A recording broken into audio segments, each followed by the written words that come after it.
Welcome to cube TV. నేను యజ్ఞమూర్తి. ఇప్పుడు మన ముందు రాజా రవీంద్ర గారున్నారు.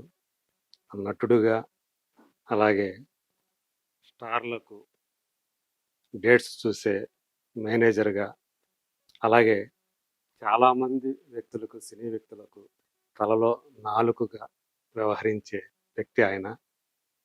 సో, ఇటీవల కాలంలో ఆయన ఒకవైపు క్యారెక్టర్స్ పోషిస్తూనే ప్రధాన పాత్రలో కూడా నటిస్తూ ఉన్నారు.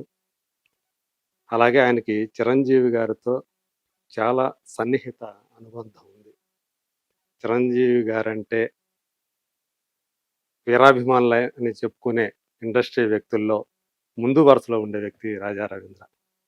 సో, అలాంటి ఆయన జీవితం భీమవరం నుంచి హైదరాబాద్‌కి ఎలా వచ్చింది? ఆ ప్రయాణం ఎలా సాగింది? ఆయన నోటి ద్వారానే తెలుసుకుందాం. నమస్తే రాజా. క్యూబ్ టీవీ ప్రేక్షకులకు నమస్కారం. చాలా సంతోషం. ఇన్నాళ్ళకి హ్మ్. మనకిలా కుదిరింది. ముఖాముఖి.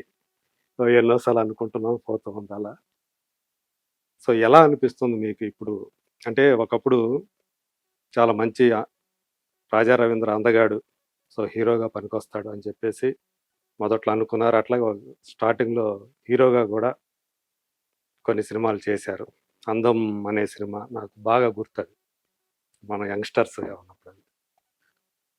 సో, అలా టేక్ ఆఫ్ అయినటువంటి రాజా రవీంద్ర జర్నీ సో, రకరకాల మలుపులు తిరిగింది. రాజా ఈ పని చేస్తున్నాడంట, రాజా ఈ పని చేస్తున్నాడంట అని అనుకుంటూ ఇక్కడ దాకా వచ్చింది. సో, అందులో ప్రధానమైనది చిరంజీవి గారితో మీకున్నటువంటి అనుబంధం. ఎవరైనా చిరంజీవి గారిని ఒక్క మాట అంటే నెగెటివ్‌గా వెంటనే స్పందించేసి వాళ్ళ మీద విరుచుకుపడిపోతారు. ఎందుకలా? కాదండి. అంటే తెలియక ఆయన గురించి, ఆయన వ్యక్తిత్వం గురించి తెలియక మాట్లాడే వాళ్ళని కరెక్ట్ చేయాల్సిన అవసరం ఉంటదండి. ఇక్కడేంటంటే సోషల్ మీడియా వచ్చాక ఎవడైనా పాపులర్ అవ్వాలంటే ఒక పాపులర్ మనిషిని ఏదో ఒకటి అంటే మనం పాపులర్ అవుతామని ఒక రాంగ్ దీంట్లో ఉంటారండి. ఆ పాపులారిటీ వల్ల ఆడికేం ఉపయోగం ఉండదు. ఇప్పుడు ఏమైపోయిందంటే అండి మీడియా వచ్చాక ఒకే విషయాన్ని 10 సార్లు చెప్తే అబద్ధం కూడా నిజం అయిపోయేలాగా సోషల్ మీడియా. సోషల్ మీడియా అంటే ఇప్పుడు ప్రతి ఒళ్ళ చేతిలోనే ఫోన్ ఉంటుంది సార్. ప్రతి ఒళ్ళు ఇప్పుడు న్యూస్ పేపర్ చదవటం మానేశారు. టీవీ కూడా ఆల్మోస్ట్ చూడటం మానేశారు. ఏదైనా ఫోన్‌లోనే. దాంట్లో ఇప్పుడు మీ మీడియం పాత్ర చాలా కోవిడ్ ఎక్కువ. తర్వాత మరి ఎక్కువైంది. అలవాటైపోయింది. పిల్లలు కూడా ఇంకా ఫోన్‌లోనే ఉంటున్నారు. చదువు కూడా ఇప్పుడు ట్యాబ్స్‌లోనే ఉంటుంది. అవును. బుక్స్ అనేది పక్కన పెట్టేసేసి అంతే. ఇప్పుడు అన్నిట్లికన్నా మీది పవర్ఫుల్ మీడియా అయిపోయింది. ఈ యూట్యూబ్ ఛానల్స్ అనేది. అవును. ఆళ్ళేంటంటే పొద్దున్న లేసి శ్రీకాంత్ ఊహను వదిలేసాడంట. ఆడికి ఏ ప్రూఫ్ ఉండదు, ఏముండదు. రాసేస్తే అక్కడ కాదురా బాబు మేము బానే ఉన్నామని చెప్పుకోవాల్సిన పరిస్థితి. సఫర్ లేకపోతే ఏదో ఒంట్లో బాలేదు హాస్పిటల్‌లో ఉన్నాడు పోయాడు సునీలు. ఇలాగ అంటే దాన్ని ఇది నిజం కాదు, అబద్ధం అని చెప్పుకోవడానికి మళ్ళీ ఇచ్చేయాల్సి వస్తుందండి. అలాగే ఇది అంటే క్లారిఫికేషన్ ఇచ్చుకోవాల్సిన పరిస్థితి వస్తుంది. ఏంటంటే పొద్దున్నే లేసి ఆడికి ఏదనిపిస్తే రాసేస్తాడు. పోనీ ఆడి మీద కంప్లైంట్ ఇద్దామంటే ఆడి ఐపీ ఎక్కడో ఉంటది. అన్ని హైడింగ్ ఐపీలు పెట్టుకుని ఏదో రాసి ఎవరి పబ్బం వాళ్ళు ఎవరిది ఇది అవన్నీ ఓకే అండి. ఇప్పుడు ఎంతో వ్యక్తిత్వం ఉండి ఎన్నేళ్ళ నుంచో మెగాస్టార్గా ఉన్న ఒక మనిషి గురించి అలా క్యారెక్టర్ అసాసినేషన్ చేసేలాగా చేసేయకూడదు కదా. ప్రతిదానికి జర్నలిజమైన మనిషి దేనికైనా ఒక వ్యక్తిత్వం ఉండాలి. ఒక కొన్ని ఇవి ఉండాలి. ఇప్పుడు ఇవాళ మీరు జర్నలిస్ట్‌కి ఎన్ని ఏళ్ళ నుంచి ఉన్నారు? అవును. 26 ఇయర్స్. ఎంత రెస్పెక్ట్. మీరు ఫోన్ చేయగానే నేను మూర్తి గారికి ఇవ్వాలి, ఎట్టి పరిస్థితిలో వెళ్ళాలని. అది ఎందుకు వస్తుంది? మన వ్యక్తిత్వాన్ని బట్టి ఉంటది. ఇవాళ ఏదో మాట్లాడేసి నోటికొచ్చినట్టు ఇవాళకి పాపులర్ అయిపోయి రేపు పొద్దున్న సన్నాసిలాగా ఉంటాం. అవి కరెక్ట్ కాదు. అంటే విరుచుకుపడిపోవడం అంటే తప్పు కదా. తెలియకుండా మాట్లాడితే తప్పండి. ఇప్పుడు ఆడికి ఏదైనా తెలుసుండి మాట్లాడితే ఓకే. ఇంకా ఏదో ఒకటి చిరంజీవి క్యాన్సర్ వచ్చిందంట ఏంటో ఆయన చెప్పింది పూర్తిగా వినరు. ఈ మధ్యగా జరిగింది అది. ఈ మధ్య అసలు ఎందుకు అలా దానివల్ల ఆయన ఫ్యాన్స్ ఏంటి, వాళ్ళ ఫ్యామిలీలో ఎంతమంది హర్ట్ అవుతారు. ఇప్పుడు ఆయన ఏం చెప్పారు అది రాయకుండా ఏదో ఎక్కడో క్యాన్సర్ హాస్పిటల్ ఓపెనింగ్ వెళ్ళి దాని గురించి ఎక్స్ప్లెయిన్ చేస్తే పూర్తిగా వినకుండా దాని పెద్ద ఛానల్స్ కూడా క్యారీ చేసేసి అటువంటిప్పుడు ఎక్స్ప్లెనేషన్ ఇవ్వాల్సిన అవసరం ఉంటుంది కదా. అలా చేసినాయండి. లేకపోతే ఏంటంటే అదే నిజం అనుకునే ప్రమాదం కూడా. అదే నిజం అనుకుంటారు. అంటే చాలా మంది ఇబ్బంది పడ్డారండి. ఆడుగురు ఫ్రెండ్స్ కొంతమంది ఏడుపులు, పూజలు ఏదో ఈయనకి వచ్చేసి అసలు ఏమీ లేకుండా దాన్ని అసలు పెద్ద ఇష్యూ చేసి ఓపెనింగ్ ఎందుకు వెళ్ళారా బాబు అన్నట్టు అయిపోతుంది. అసలు ఆయనతో జర్నీ ఎలా స్టార్ట్ అయింది మీకు? మీకు ఎందుకంత సన్నిహితత్వం ఆయనతోటి ఏర్పడింది మీకు? అంటే అండి అసలు నేను ఇండస్ట్రీకి రావడానికి రీజను అంటే చిన్నప్పటి నుంచి ఆయన సినిమాలు చూసి రెగ్యులర్‌గా కాకుండా నేను కూడా హీరో అయిపోవచ్చు. నేను కూడా సినిమాల్లో యాక్ట్ చేయొచ్చని ఆయన ఎనర్జీ చూసి ఓకే. ఆయనే ఇన్స్పిరేషన్ అండి. ఆయన సినిమాలు చూడటం ఇవన్నీ ఉండేది. బయట షూటింగుల్లోనూ, ఓపెనింగుల్లో కలిసి నమస్కారం అలా ఉండేది. చూడగానే ఇంకా ఇప్పటికి కూడా నేను కళ్ళు వదిలేసి చూస్తుంటా ఎప్పుడు వెళ్ళినా. అది చాలా సార్లు చెప్పా. ఏం చేతబడి చేస్తావని. నేను మొన్న ఇంటర్వ్యూలో కూడా అంటే నిజమేనా ఈయనతోటే ఉన్నా అంటే అండి ఎవ్రీడే కొత్తగా ఉంటదండి. ఎన్నిసార్లు కలిసినా ఇన్స్పైరింగ్‌గా ఉంటది. అసలు బోర్ కొట్టడం అనేది ఉండదండి. ఏదో కొత్త విషయం చెప్తూనే ఉంటారు. అది ఎలా ఏర్పడిందంటే అండి 'నట్పుగా' అని సినిమా రీమేక్ చేశారు 'స్నేహం' కోసం. అవును. 'కేఎస్ రవికుమార్' నాకు బాగా క్లోజ్ అండి. ఆయన నన్ను తమిళ్‌లో ఇంట్రొడ్యూస్ చేశారు. వరుసగా ఆయన సినిమాలు చేశాను. అన్నీ సూపర్ హిట్లు. తమిళ్‌లో మిమ్మల్ని ఇంట్రొడ్యూస్ చేసింది ఆయన 'రవికుమార్' గారా? నేను 'నాటామై' చేశాను తమిళ్‌లో. అది రీమేక్ 'పెదరాయుడు' అండి. ఆ 'పెదరాయుడు'కి నేను హైదరాబాద్ షిఫ్ట్ అయిపోయా. ఓకే. ఆ 'స్నేహం' కోసం ఆయనే డైరెక్టరు. 'నట్పుగా' డైరెక్టర్ కూడా ఆయనే. ఇలాగ వచ్చాను చిరంజీవి గారితో సినిమా చేస్తున్నా. ఇక్కడ యూనిట్ అంతా కొత్తగా ఉంది నాకు. కొంచెం టెన్షన్‌గా ఉంది. నువ్వేం చేస్తున్నావు అని అడిగాడు. సరే వస్తానని వచ్చా. ఆ రోజు నుంచి కొంచెం ఆయనతో షూటింగ్ రోజు రావటం. డైరెక్టర్ ఏదైనా అనుకుంటే అన్నయ్య దగ్గరికెళ్ళి ఇలా అనుకుంటున్నాడని చెప్పటం. అన్నయ్య ఏదైనా చెప్తే డైరెక్టర్‌కి కంఫర్ట్‌గా ఉండటం కోసం రోజు షూటింగ్‌కి వెళ్తా ఉండేవాడినండి. ఆ తర్వాత ఆ సినిమా అయిపోయి ఆయన వెళ్ళిపోయాడు. నేను ఈయనతో కంటిన్యూ అయిపోయాను అది. ఓకే. అట్లా మొదలైందన్నమాట ఆయనతోటి. ఆయనతో ఆ క్లోజ్‌నెస్ అనేది అందరికి సాధ్యం కాదు కదా! అంటే అండి ఇప్పుడు మీరంటే అభిమానించే వ్యక్తి మీతో ఉంటే మీకు అర్థం అవుద్దిగా. ఓన్లీ అభిమానంతోటే ఉన్నాడు. వేరే ఎజెండా ఏం లేదండి. సేమ్ అది కూడా అన్నయ్య ఫీల్ అయ్యి ఉంటారు. ఇది ఎజెండా ఏం లేదు. ఇది మనతో ఉంటే చాలు అనుకుంటారు. ఓకే. ఆటోమేటిక్‌గా ఆయన్ని డేట్స్ చూడటం. అసలు ఆ రేంజ్ లేదు. అరవింద్ గారు డేట్స్ చూసేవారు. అవును. అది ఎప్పుడు ఆయన అయితే అంటే మీకు ఆల్రెడీ మీరు తప్ప డేట్లు చూడటం ఏం లేదు. ఎప్పుడు లేదు. ఇప్పుడు ఆయన ఏమి అడగలేదు మిమ్మల్ని. అంటే ఆల్రెడీ రవితేజకి, సునీల్‌కి నేను చాలా రోజులు నేను అన్నయ్యతో వెళ్ళాక తర్వాతే రవితేజ ఫస్ట్ అడిగిందండి రవితేజ అండి. అంటే డేట్లు చూడటం ఏంటరా అని అడిగింది నేనండి. ఏం లేదురా నాకు నువ్వు అందరితో బాగుంటావు కదా, ప్రొడ్యూసర్స్ కూడా బాగా తెలుసు, అందరు చాలా రోజుల నుంచి ఉన్నావు కదా, నీకు ఏదైనా ఇబ్బంది ఉంటే నేను చూసుకుంటా, నువ్వు నీ సినిమాలు నువ్వు చేసుకో, నువ్వు అందరితో క్లోజ్గా ఉంటావు కాబట్టి కమ్యూనికేషన్ ఈజీగా ఉంటుంది, నేను చెప్తాలే డేట్లు చూసుకోవడం ఏంటా అని ఫస్ట్ తన డేట్లో చూసాండి. తర్వాత సునీల్, తర్వాత సిద్ధార్థ్, చాలా మంది చూసాం. అదే అంటే యాక్చువల్గా యాక్టర్ అంటే ఉండే రెస్పెక్ట్ వేరే, ఈ డేట్స్ చూడటం, ఈ మేనేజ్మెంట్, ఈ మేనేజర్ అంటే ఉండే రెస్పెక్ట్ వేరే కదా. వాళ్ళు వేరే. కానీ ఇక్కడి నుంచి మళ్ళీ దానికి షిఫ్ట్ అవ్వాలనుకున్నప్పుడు అంటే రెండు ప్యారలల్‌గా చేసుకోవటం అనేది ఇబ్బందికరంగా అనిపించలేదా మీకు ఎప్పుడు కూడా? అంటే నేను అసలు లైఫ్ గురించి పెద్ద అంత సీరియస్‌గా తీసుకోవటం, ఇప్పుడు నేను హీరో డేట్లు చూస్తే హీరో గురించి ఆలోచిస్తాను. అప్పుడు ఆ ప్లేస్‌లో ఏమంటే ఎలా ఆలోచిస్తానో ఇలాగే ఉంటది కథ.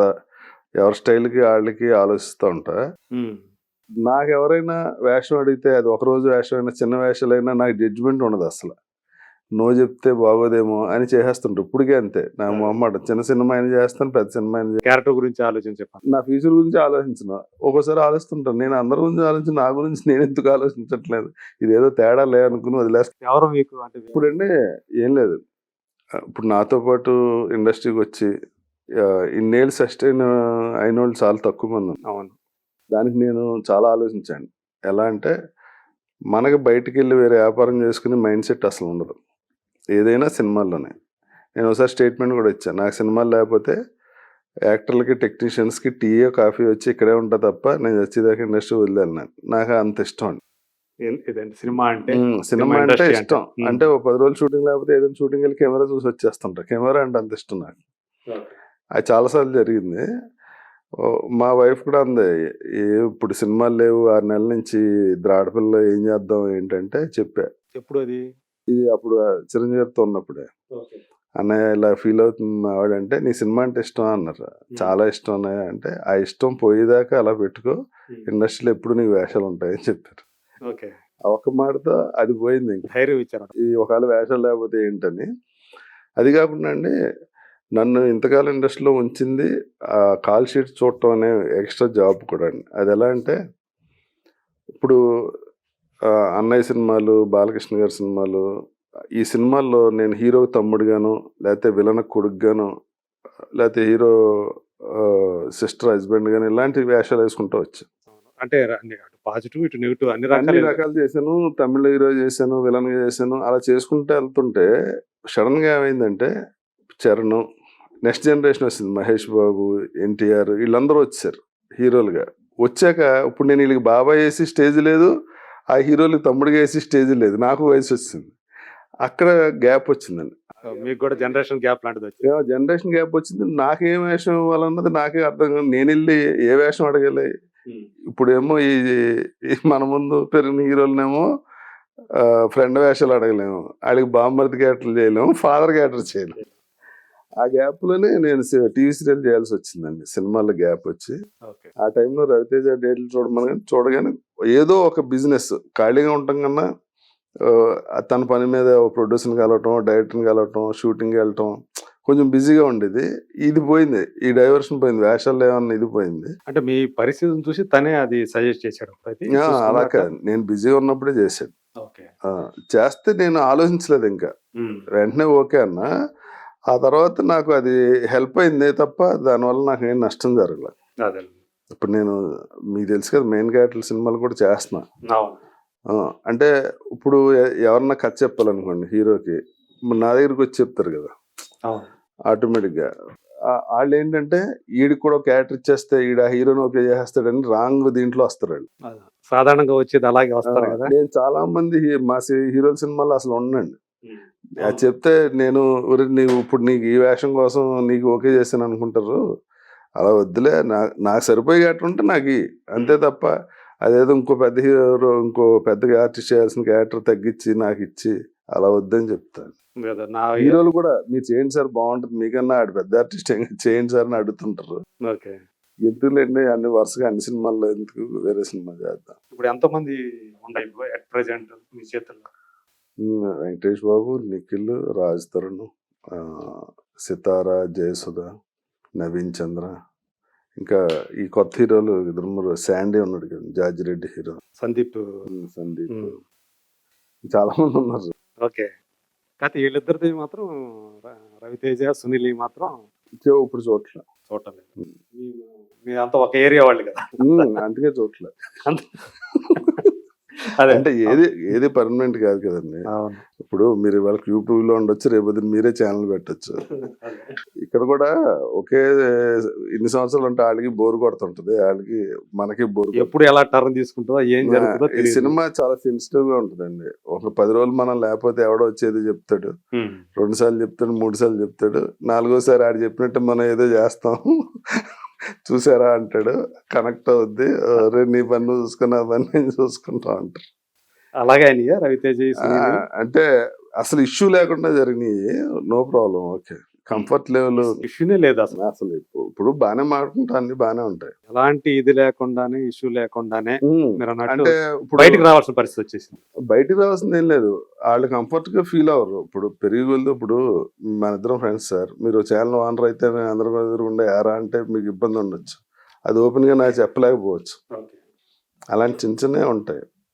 ఒక ఫైనాన్షియల్ గానో లేకపోతే వాళ్ళ గురించి ఏదో మనం బ్యాడ్ గా మాట్లాడాలి, ఇప్పుడు జరగదు, ఇప్పటికీ జరగదు. పైగా ఏంటంటే రవితేజకి సంబంధించి మొదటి నుంచి మీరు అతనితో ఉన్నారు కదా, ఇద్దరు చాలా క్లోజ్ ఫ్రెండ్స్ లాగానే ఉన్నారు కదా. ఇప్పటికీ క్లోజ్ ఫ్రెండ్స్.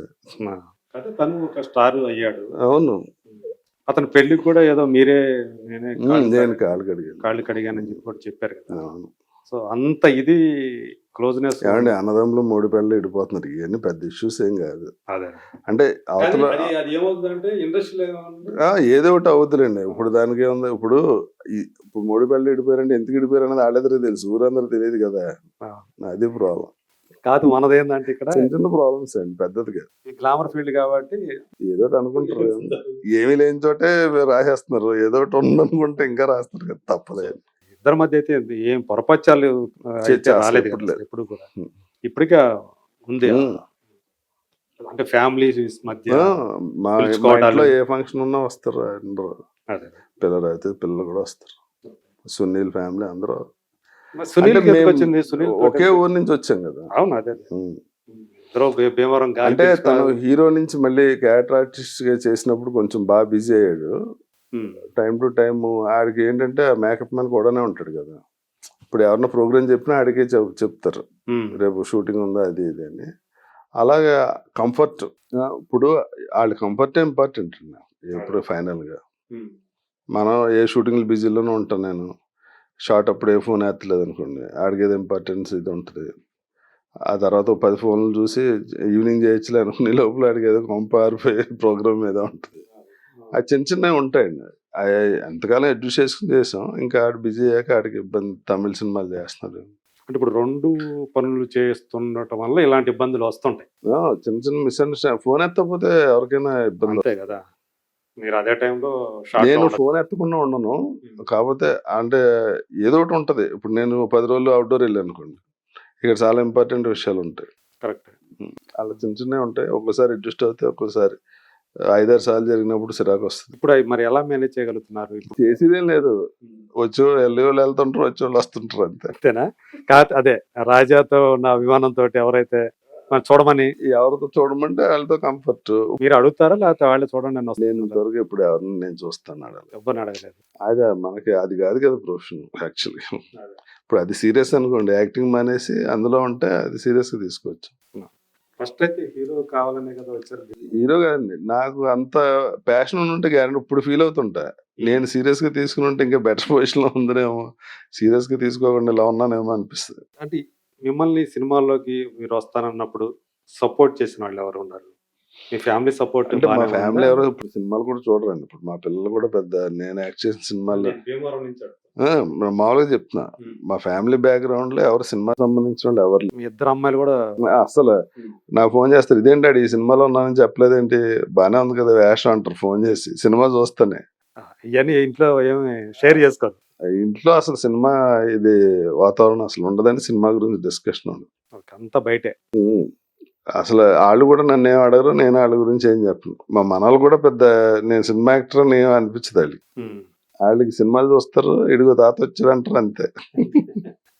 ఎక్కువ సీరియస్ గా తీసుకో. అది ఎలా అయిందంటే అండి, నేను క్లాసికల్ డాన్స్ ఇష్టం అండి బాగా.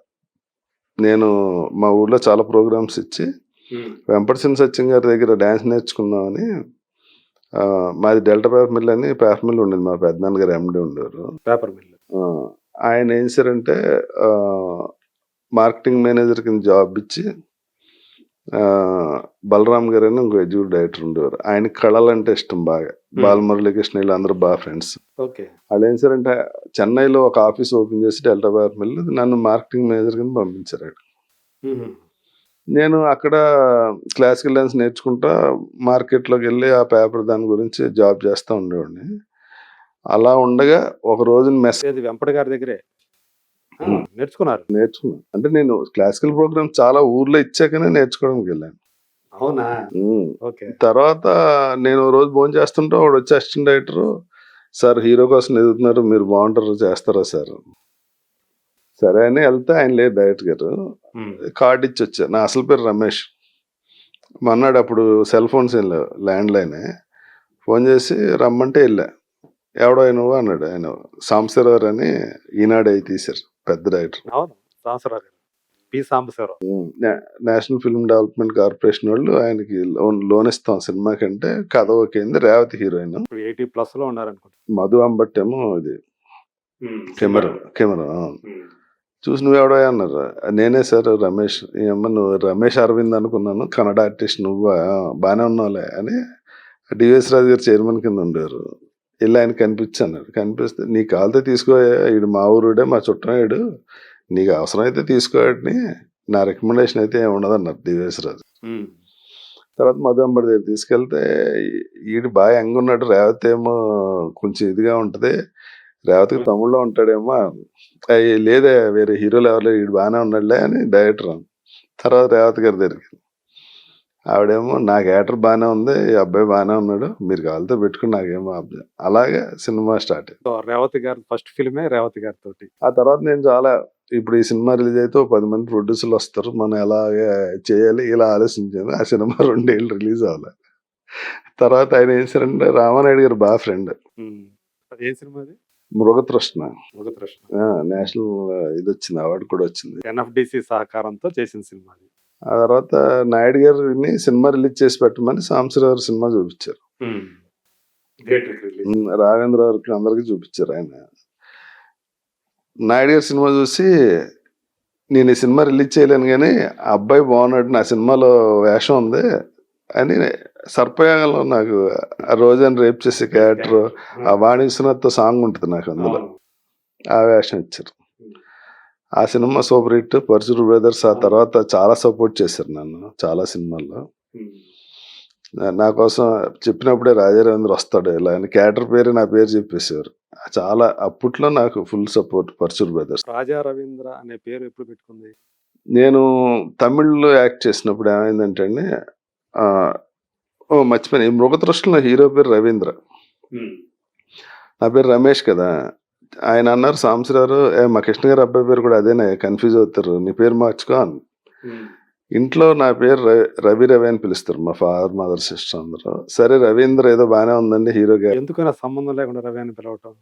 ఇంట్లో ఏం మరి పెట్టనేం రవి, రమేష్ కి మామూలు రవి రవి అంటారు. ఈ రవికి రవీంద్రకి బాగానే ఉందని రవీంద్ర అని పెట్టుకున్నాను. తమిళ్కి వెళ్తే తమిళ్లో ఒక రవీంద్ర ఉన్నాడు, ఆడు నాకులాగా ఉంటాడు. సరే పేరు మారుద్దామని భాగ్యరాజా భారతీరాజా లాగా రవీంద్ర రాజా అని పెడదాం అనుకున్నా. రెగ్యులర్ గా ఉంటదేమో అని రాజా తెచ్చి ముందు పెట్టా, అది రాజా రవీంద్ర అయింది. ఓకే, ఇదే అన్నమాట కథ. రాజా రవీంద్ర అని. సో ఫస్ట్ ఫిల్మ్ లోనే రేవతి లాంటి, అప్పటికే ఆమె డాన్స్ మాస్టర్ కమలాసన్ ఇవన్నీ చేసి అవన్నీ అయిపోయినాయి. అంజలి అప్పుడు ప్రేమ వచ్చిందా? ప్రేమ రాలేదు. ప్రేమ ఏం ఐడియా లేదు. డాన్స్ మాస్టర్ తర్వాతే కదా అది. ప్రేమ కూడా వచ్చేసి డాన్స్ మాస్టర్ అంటే 87 ఆ టైం లోనా? అంతే. 87 అనుకుంటా. నేను చేసింది 85 86 అప్పుడే. ఓకే. ఇందులో వాణి విశ్వనాథ్ గారితో సాంగ్ రోజా, ఆ తర్వాత సితార్తో జీవన్ చదరంగం సినిమా చేశాం మనం, ప్రసాద్ గారు, బోగల్ ప్రసాద్ గారి సినిమా అది. SP Muthuraman director, Rajinikanth is films చేసిన డైరెక్టర్ ఆయన. సురేష్ నేను చచ్చిపోయాక ఆ అమ్మాయి సితార హీరోయిన్. అలా మెయిన్ క్యారెక్టర్లు వేసుకుంటే అలా అలా ఇంకా పరశురు బ్రదర్స్ ఏ సినిమా రాసినా మనకు వేషం కంపల్సరీ. సర్పయాగం అనుభవం ఏంటి? సర్పయాగం చేసిన చేయటం. సోహన్ బాబు గారు, ఆయన ఫిలాసఫీ, ఆయన నాకు చెప్పింది ఏంటంటే జనం పెరుగుతూనే ఉంటారా, ల్యాండ్ అయితే పెరగదు. సో నువ్వు ఎంత డబ్బున్నా ల్యాండ్ మీద పెట్టుకో, అదే నేను ఫ్యూచర్లో నీకన్నా ఎక్కువ సంపాదిస్తే నేను కాపాడద్దని చెప్పాడు ఆయన. అది తర్వాత మీ అబ్బాయిని ఎందుకంటే హీరోయిన్ చేయరని అడిగి నేను. ఇప్పుడు సోహన్ బాబు అంటే స్ట్రగుల్ అయ్యాడు, టెన్షన్ పడ్డాడు, ఏదో చచ్చాడు. నా కొడుకు ఆడు ఎంత గొప్ప హీరో అయినా ప్రతి సినిమాకి టెన్షన్తో చావాలి. ఇది ఆడుతుందా ఆడదా, దీని రిలీజ్ ఏంటి, అది ఆడకపోతే ఉన్న ఫేమ్ పోద్ది. అలా టెన్షన్తో బతకడం నాకు ఇష్టం లేదు. నా పిల్లలు వాళ్ళు ప్రశాంతంగా బతకటం ఇష్టం, అందుకే ఇటు పక్క తీసుకురాలేదు. సో అది దానికి రీజన్ కూడా చెప్పారు ఆయన. అదే అబ్బాయి కూడా దానికి తగ్గట్టే ఉన్నట్టున్నాడు. అంటే తనకి అంతా వేరే సర్కిల్. ఒకసారి నాకు ఆ సైట్ లో బిల్డింగ్ కట్టాడు, డాడీ హోటల్ పెడతానని అడిగాడు. హోటల్ పెట్టావంటే నువ్వు రాత్రి హోటల్ మూసేదాకా, 5 స్టార్ హోటల్ పెద్ద, అన్నీ చూసుకుని 11 మంది ఇంటికి రావాలి, మళ్ళీ పొద్దున్నే వెళ్ళి అక్కడికి కాయగూరలు కొనగానే చూసుకోవాలి, అస్సలు అవసరం లేదు. ఎవడికి అద్దెకిచ్చే బిల్డింగ్ 5 లక్షలు వస్తుంది, నువ్వు హోటల్ పెడితే 20 లక్షలు వస్తుంది. ఆ 15 లక్షల కోసం నువ్వు ఈ 8 ఇంట్లో ఆయనతో పాటు డిన్నర్ చేయాలి అందరూ. ఈ డబ్బు అన్నది నువ్వు నేను ఇచ్చింది కాపాడుకుంటే చాలు, నువ్వు కొత్తగా సంపాదించక్కర్లేదు అని చెప్పి నేను హోటల్ పెట్టినా లేదని చెప్పారు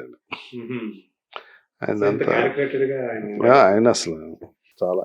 అదే మళ్ళీ సాయంత్రం 6 తర్వాత షూటింగ్ వచ్చా ఉండేవాళ్ళు కాదు అసలు. అసలు ఆ టైంకి మళ్ళీ ఇంటికి వెళ్ళిపోవాలంటే ఫ్యామిలీ తోటి కేటాయించారు. ఫ్యామిలీ ఫ్రెండ్స్ పార్టీలకి, సోషల్ లైఫ్. ఆ తర్వాత కూడా ఏదో సినిమా చేశారు కానీ ఆ తర్వాత నేను గ్రేస్ఫుల్ గానే బయటకు వెళ్ళిపోవాలి అంతేగాని. ఆయనకి ఏంటంటే అండి ముసలోడిని అయిపోయి ఇలాగ చూడకూడదని ఉండేది ఆడియన్స్. ఆ పాత సోహన్ బాబు అలా గుర్తుండిపోవాలి. గ్లామర్ గా ఉండే ఆ సోహన్ బాబే అందాల నటుడు. అందరూ లెజెండ్స్ అండి. నాకు ఎంత ఆనందంగా ఉంటుందో. కృష్ణ గారితో చేశాను, నాగేశ్వరతో చేశాను, ఇక మళ్ళీ అన్నయ్యతో చేస్తున్నాం రామారావు బాలయ్య గారితో ఒకరితో చేయలేదు. అంటే షూటింగ్ జస్ట్ మిస్ అయింది. పరశుడు బ్రదర్స్ చేశారు కదా, అది మోహన్ బాబు గారి సినిమా, అందులో చేయాల్సింది అప్పుడు. అది అప్పుడు ఏదో డేట్ ప్రాబ్లం వచ్చి మిస్ అయిపోయింది. కలిసాను, మాట్లాడాను అన్నీ అని, కానీ ఆయనతో యాక్చువల్ ఆ ప్రతినిధి వాళ్ళందరికీ ప్రతినిధి ఒక మురళీమోహన్ గారు, మోహన్ బాబు గారు ఉన్నారు. మోహన్ బాబు అంటే వాళ్ళ జూనియర్ కింద లెక్క కదా. అంటే నేను అనేది 80+. చంద్రమోహన్ గారు కూడా వెళ్ళిపోయారు. మురళీమోహన్ గారు అంత డిసిప్లిన్ కదా, పూజ మాలేయటం, లైఫ్ డిసిప్లిన్ గా ఉండటంతో పాటు జీన్స్ కూడా ప్లే చేస్తాలేండి. ఇప్పుడు ఫాదర్ కి మదర్ కి బీపీ అవన్నీ ఉన్నాయి, అవన్నీ మనకి ఆటోమేటిక్గా వచ్చేస్తాయి. ఆయన బాగా ఫాదర్ మదర్ అంతా 100 years ఇది. ఆ జీన్స్ ఆయన కూడా ట్రాన్స్ఫర్ అయినాయి. ఆయన చూసి చాలా నేర్చుకోవాలండి ఇండస్ట్రీలో ఉండి. అసలు ఒకళ్ళని పల్లెత్తి మాట అంటాం కానీ అసలు వెల్ బిహేవ్డ్, అసలు ఆ బిహేవియర్ ఉంటే మనం కూడా ఎక్కడో ఉంటాం. నేను ఆయన కలిసి తెలుగుదేశం చాలా రోజులు తిరిగామండి, రాష్ట్రం అంతా 2 elections తిరిగాను ఆయనతో పాటు. అప్పుడు ఆయన బాగా దగ్గరుండి బాగా ఇద్దరం అవకాశం అంటే ఒకే రూమ్ లో ఉండేవాళ్ళం.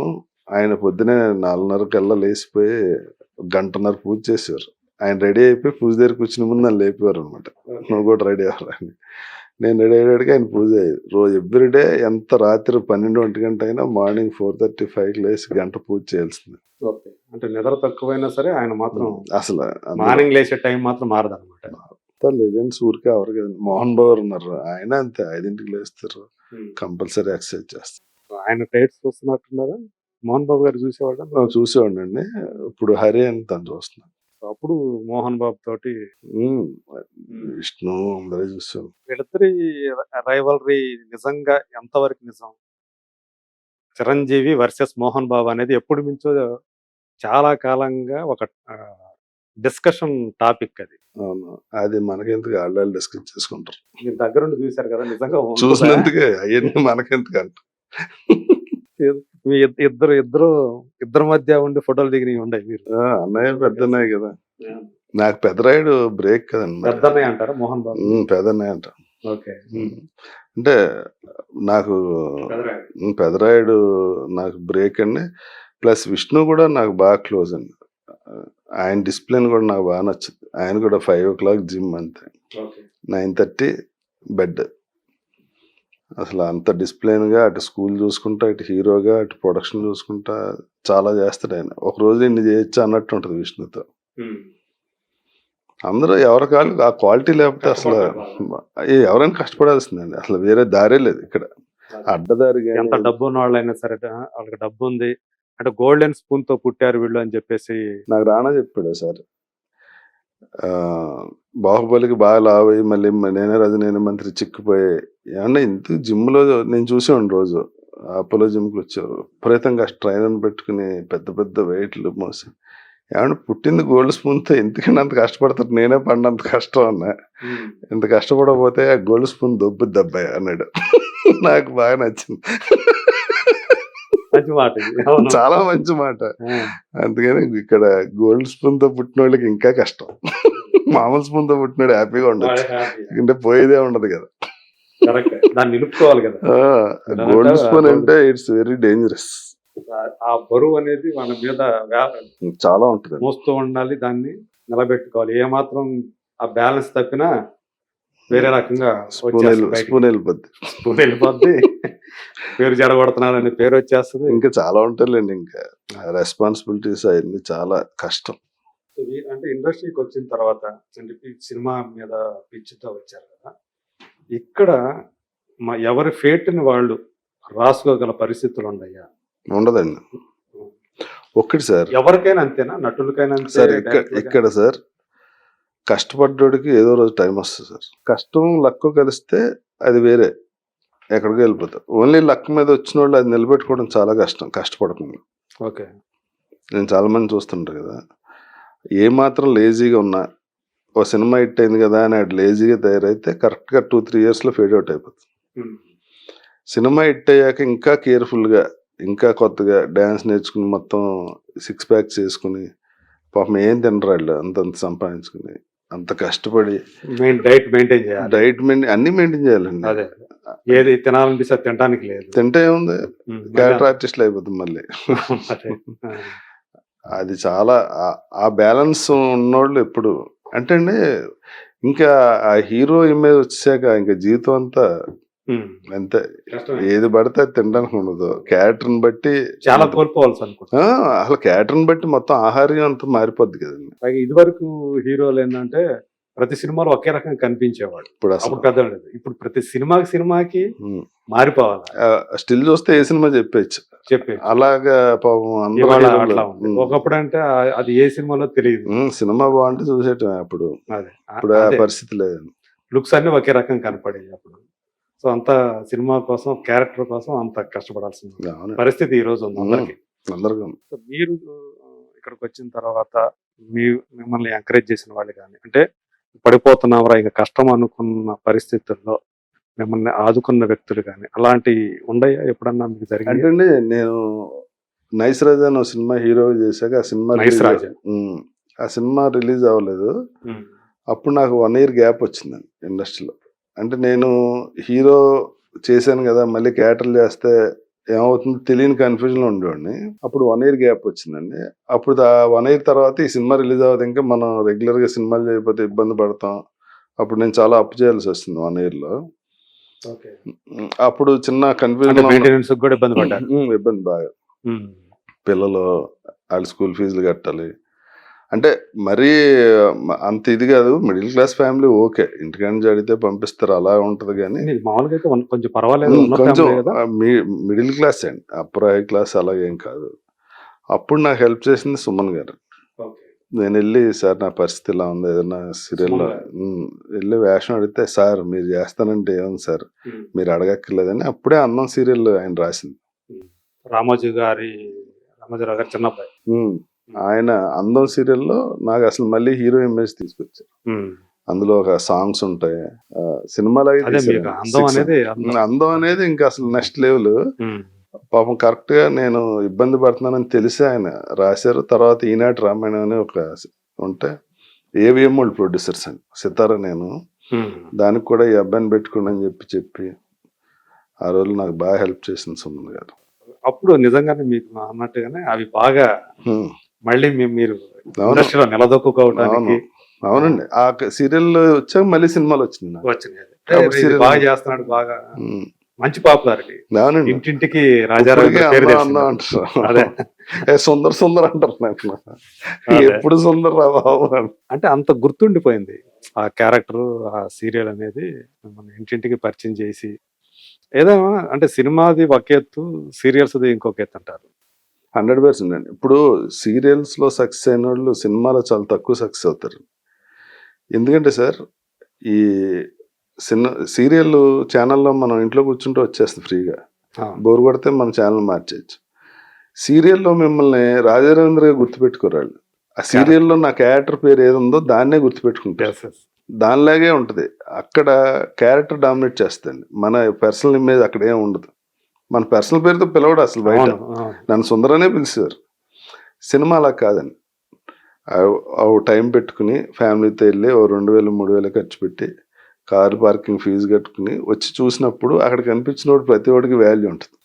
ఆ సినిమా హిట్ అయితే రెమ్యునరేషన్ వేల నుంచి లక్షలకు వెళ్ళొచ్చు, లక్షల నుంచి కోట్లకు వెళ్ళొచ్చు. టీవీకి ఎంత హిట్ అయినా ఇంకో 1000 పెంచమంటే తీసేస్తారు. ఎందుకంటే ఆడికి ఎపిసోడ్ బడ్జెట్ అంతకన్నా ఉండదు, అంత తేడా ఉంటుందండి. ఇప్పుడు ఫ్రీగా చూడటం అలవాటు పడి టీవీలో ఆడి సినిమాలో కనిపిస్తే ఇరిటేషన్ వస్తుంది.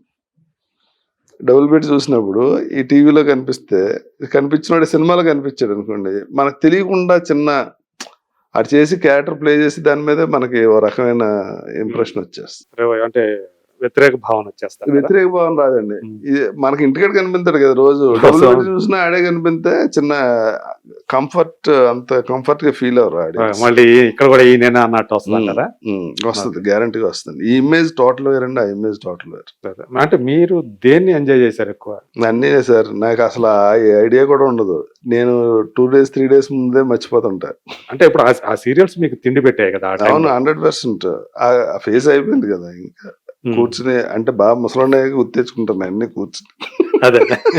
సో, మొత్తానికి ఒక గడ్డు కాలంలో 200% మీకు అండి. ప్రతిదీ మీడియా ఇప్పుడు ఇంకా పెరిగిపోయినాయి కదా సార్ ఛాన్సెస్. ఓటీటీ వచ్చింది, షార్ట్ ఫిల్మ్స్ వచ్చినాయి, అవును. ఓటీటీ ఫిల్మ్స్ ఇప్పుడు ఎక్స్ప్లోర్ అవడానికి చాలా చాలా అవకాశాలు ఉన్నాయి, నెంబర్ ఆఫ్ మార్గాలు ఉన్నాయి. మార్గాలు ఉన్నాయి. మీరు కూడా ఏదో అప్పుడు ఆ మధ్య OTT ఒకటి అనుకున్నాం సార్, ఓటీటీ ప్లాట్ఫామ్ పెడదామని అనుకున్నాం. దానికి కష్ట నష్టాలన్నీ ఒక 3 నెలలు ఒక కమిటీని వేసి వాళ్ళు అన్ని చేశారు. ఓకే, రెండేళ్ల క్రితమా? అవునండి, వేసాక అదే కరెక్ట్ గా కరోనా వచ్చిందండి.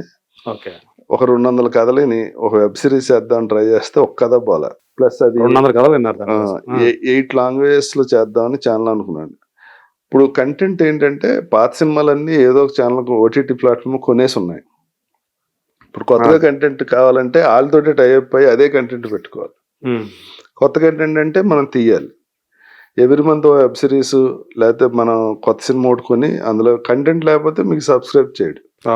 అది ఎవ్రీ మంత్ మనం ప్లాన్డ్ గా పెట్టుకుంటే వెళ్ళాలి. 1000 కోట్లు బడ్జెట్ వేసి పెడదామని చూస్తే తెలుగుకి అందులో 40 కోట్లు 50 కోట్లు వచ్చింది. హిందీకి మేజర్. ఇప్పుడు ఈ 40 కోట్లు 50 కోట్లు ఓ సినిమా కొంటే సంవత్సరం బడ్జెట్ అయిపోద్ది. కరెక్ట్. దాన్ని పెంచితే సబ్స్క్రిప్షన్స్ ఎంత వస్తుందో తెలియదు. ఎందుకంటే సార్ నెట్ఫ్లిక్స్, హాట్స్టార్ వీళ్ళందరూ ఇండియాలో అమెజాన్ వీళ్ళు ఇండియాలో వాళ్ళ బడ్జెట్లు వచ్చి 5,000 కోట్లు 7,000 కోట్లు 10,000 కోట్లు అలా ఉన్నాయి. లాంగ్వేజ్ కింద అని పెట్టేసుకున్నారు. కాంపిటేట్ చేయలేండి. ఆడు ఒక వెబ్ సిరీస్ తీస్తే ఈ డిసెంబర్ లో షూటింగ్ అయితే 1 year ఆగి నెక్స్ట్ జనవరికి రిలీజ్ చేస్తాడు. 200 లాంగ్వేజెస్ లో ప్రాపర్ గా డబ్ చేసి ఏ లాంగ్వేజ్ కి ఆ లాంగ్వేజ్ లో చేస్తాడు కంటెంట్.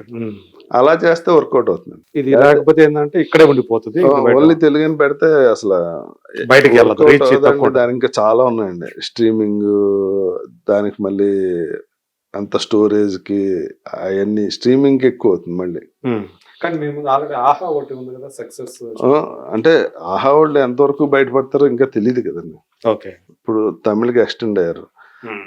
వాళ్ళకి ప్రాపర్ గా స్లోగా స్టార్ట్ చేసి తెలుగులో ఫస్ట్ ఇది కాబట్టి వాళ్ళకి ఆ ఇది వచ్చింది. ఇంకో తెలుగు వస్తే ఎలా ఉంటుందని తెలియదు. ఏం లేదు సార్, పులెక్కి సారీ చేసినట్టే, దిగటానికి ఉండదు ఆపటానికి ఉండదు. మీరు కూడా ఛానల్ నడుపుతున్నారు, మీరు ఇక్కడ ఛానల్ నడుపుతున్నారు కదా, ఎప్పుడైనా అలాగే ఉంటుంది. మీరు అంటే పులి మీద సారీ వ్యవహారం. సో అందు గురించి దాన్ని పక్కన పెట్టారా?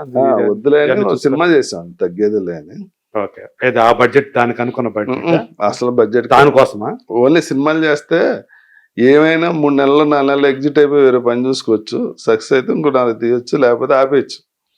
ఆ రోజుతో చేతులు కడిగేసుకోవచ్చు. ప్రస్తుతం ఇది కొన్ని రోజులు నడుపుదాం అని చెప్పి ఓ సినిమా చేస్తాం. తగ్గేదేలే. దాని మరి ఏంటి ఏమైంది? నవీన్ చంద్ర అని మన దండుపాళెం గ్యాంగ్ ని పెట్టి ఆ దండుపాళెం డైరెక్టర్ గారు చేశారండి, శ్రీనివాసరాజు. అది యావరేజ్. దాంతో ఇంకా సర్లే కొంచెం గ్యాప్ తీసుకుని పెద్ద సినిమాలు చేద్దాం, చిన్న సినిమాలు చేద్దాం. అంటే డబ్బులు పోయినాయా వచ్చినాయా ఏమన్నా సరిపోయినాయా? అంటే పర్లేదండి, అంటే కొంత పోయింది.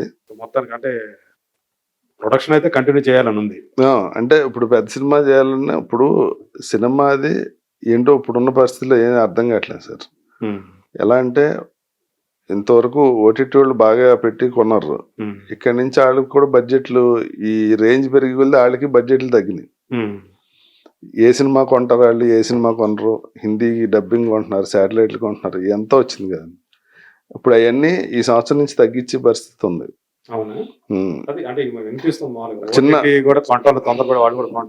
తొందరపడి ఉండలేదండి. ఇప్పుడు ఒక పెద్ద సినిమా ఉందనుకోండి సార్, 300 కోట్లు 500 కోట్లు 600 కోట్లు పెట్టి ఒక సినిమా కొంటున్నారు. పెద్ద సినిమాలు మినిమం 200 కోట్లు ఉంటుంది పెద్ద సినిమా. ఆడి బడ్జెట్ అయిపోద్ది 2 సినిమాలు కొంటే. పోనీ 10 సినిమాలు కొంటాడు 2000 కోట్లు పెట్టి. ఆ తర్వాత అన్ని సినిమాలు కొనలేడు కదా, వాడు పెట్టుకునే బడ్జెట్ ఇంతే ఉంటది. అది అవగానే వాళ్ళకి ఎలా ఉంటదంటే సార్, ఈ నెల ఈ సినిమా రిలీజ్ చేయాలని ఒక ప్రోగ్రామ్ ఉంటుంది. మార్చిలో సలార్ రిలీజ్ చేద్దాం. ఇక్కడ సలారు అంత పెద్ద సినిమా, 100 కోట్లు పెట్టి చేసిన సినిమా, ఎక్కడో టెక్నికల్ ప్రాబ్లం వచ్చి 3 నెలలు 2 నెలలు పోస్ట్ పోన్ చేశారు రిలీజ్ డేట్. ఈ మొత్తం ఈ చార్ట్ అంతా పోద్ది. మార్చిలో Correct. పెద్ద సినిమా అనుకుని ఈడు ఏప్రిల్లో పెద్ద సినిమా, మేలో పెద్ద సినిమా అని పెట్టుకుంటాడు కదా. ఈడు అవును. 3 నెలలు పోస్ట్ చేస్తే ఈ నెల జీరో అయిపోయి ఉమ్. 3 నెలల తర్వాత వాళ్ళు ప్లాన్ చేసిన ఇంకో పెద్ద సినిమా మీదకి ఆ సినిమానే వచ్చేస్తుంది. సో అది ఇబ్బంది టైం అవుతుంది. లైన్ పెడతాను. ఈ టైంలో అయితే నేను ఈ రేటు కొంటా, లేకపోతే నేను కొన్నాను, లేకపోతే ఇంత తగ్గిస్తాను. అదంతా టెన్షన్. ఈ మధ్య ఆ గొడవ కొంచెం జరుగుతున్నట్టు అనిపిస్తుంది. జరుగుతున్నాయి కదా. అదే జరుగుతున్నాయి, అది కంటిన్యూస్ జరుగుతుంది. అవును, అదే దానివల్ల త్వరగా సినిమాలు రిలీజ్ చేసేసేయటం, క్వాలిటీ ప్రాపర్ గా అంటే ఇక్కడ థియేట్రికల్ రిలీజ్ కి సరిగా ప్రాపర్ గా పబ్లిసిటీ ఇవ్వకుండానే కొన్ని సినిమాలు రిలీజ్ చేయాల్సి ఇంకా చాలా ఉన్నాయండి. అందులోకి వెళ్తే దాని గురించి ఓ రోజంతా మాట్లాడుకోవచ్చు. అదే సో సినిమా రంగంలోకి వచ్చిన తర్వాత మీరు సంపాదించుకున్న దాంతో పోల్చుకుంటే అటు ఫేమ్, మనీ, సో ఈ రెండింటి విషయంలో మీరు పడ్డ కష్టానికి ఒక సంతృప్తికరమైన 100% బెటర్ పొజిషన్ లో ఉన్నాం కదా. మనం చదివిన చదువుకి చాలా బెటర్ పొజిషన్ లో సార్. షూ బాగాలేదని ఆడకుండా మనకి 2 కాళ్ళు ఉన్నాయని ఆనందించే టైప్ సార్ నేను. సింపుల్. మనకు నడకవచ్చు కాదు, కాళ్ళు ఉన్నాయిగా, అదే కాళ్ళకి చెప్పులు లేకపోయినా పర్లేదు. అంతేగాని వాళ్ళు ఏదో పెద్ద షో ఉంది బ్రాండెడ్, మనకేంటి చెప్పులు ఉన్నాయని బాధపడే టైప్ కాదు. అంటే ఎవరు ఇప్పుడు పోలిక ఒకరితో కంపారిజన్ చేసుకుంటే దరిద్రం అండి. కంపారిజన్ చేసుకుంటే ఇప్పుడు మనతో వచ్చిన వాళ్ళకన్నా మనం ఎంత బాగున్నాం. అంతేగాని డిప్రెషన్ వస్తుంది వేరే వాళ్ళతో ఎందుకు కంపేర్ చేసుకోవాలి. మన కెపాసిటీ ఏంటో మనకు తెలిస్తే, కెపాసిటీ ఎక్కువ ఉన్నడితే ఎప్పుడు కంపేర్ చేసుకోం అనేవాళ్ళు ఉంటారు కదా.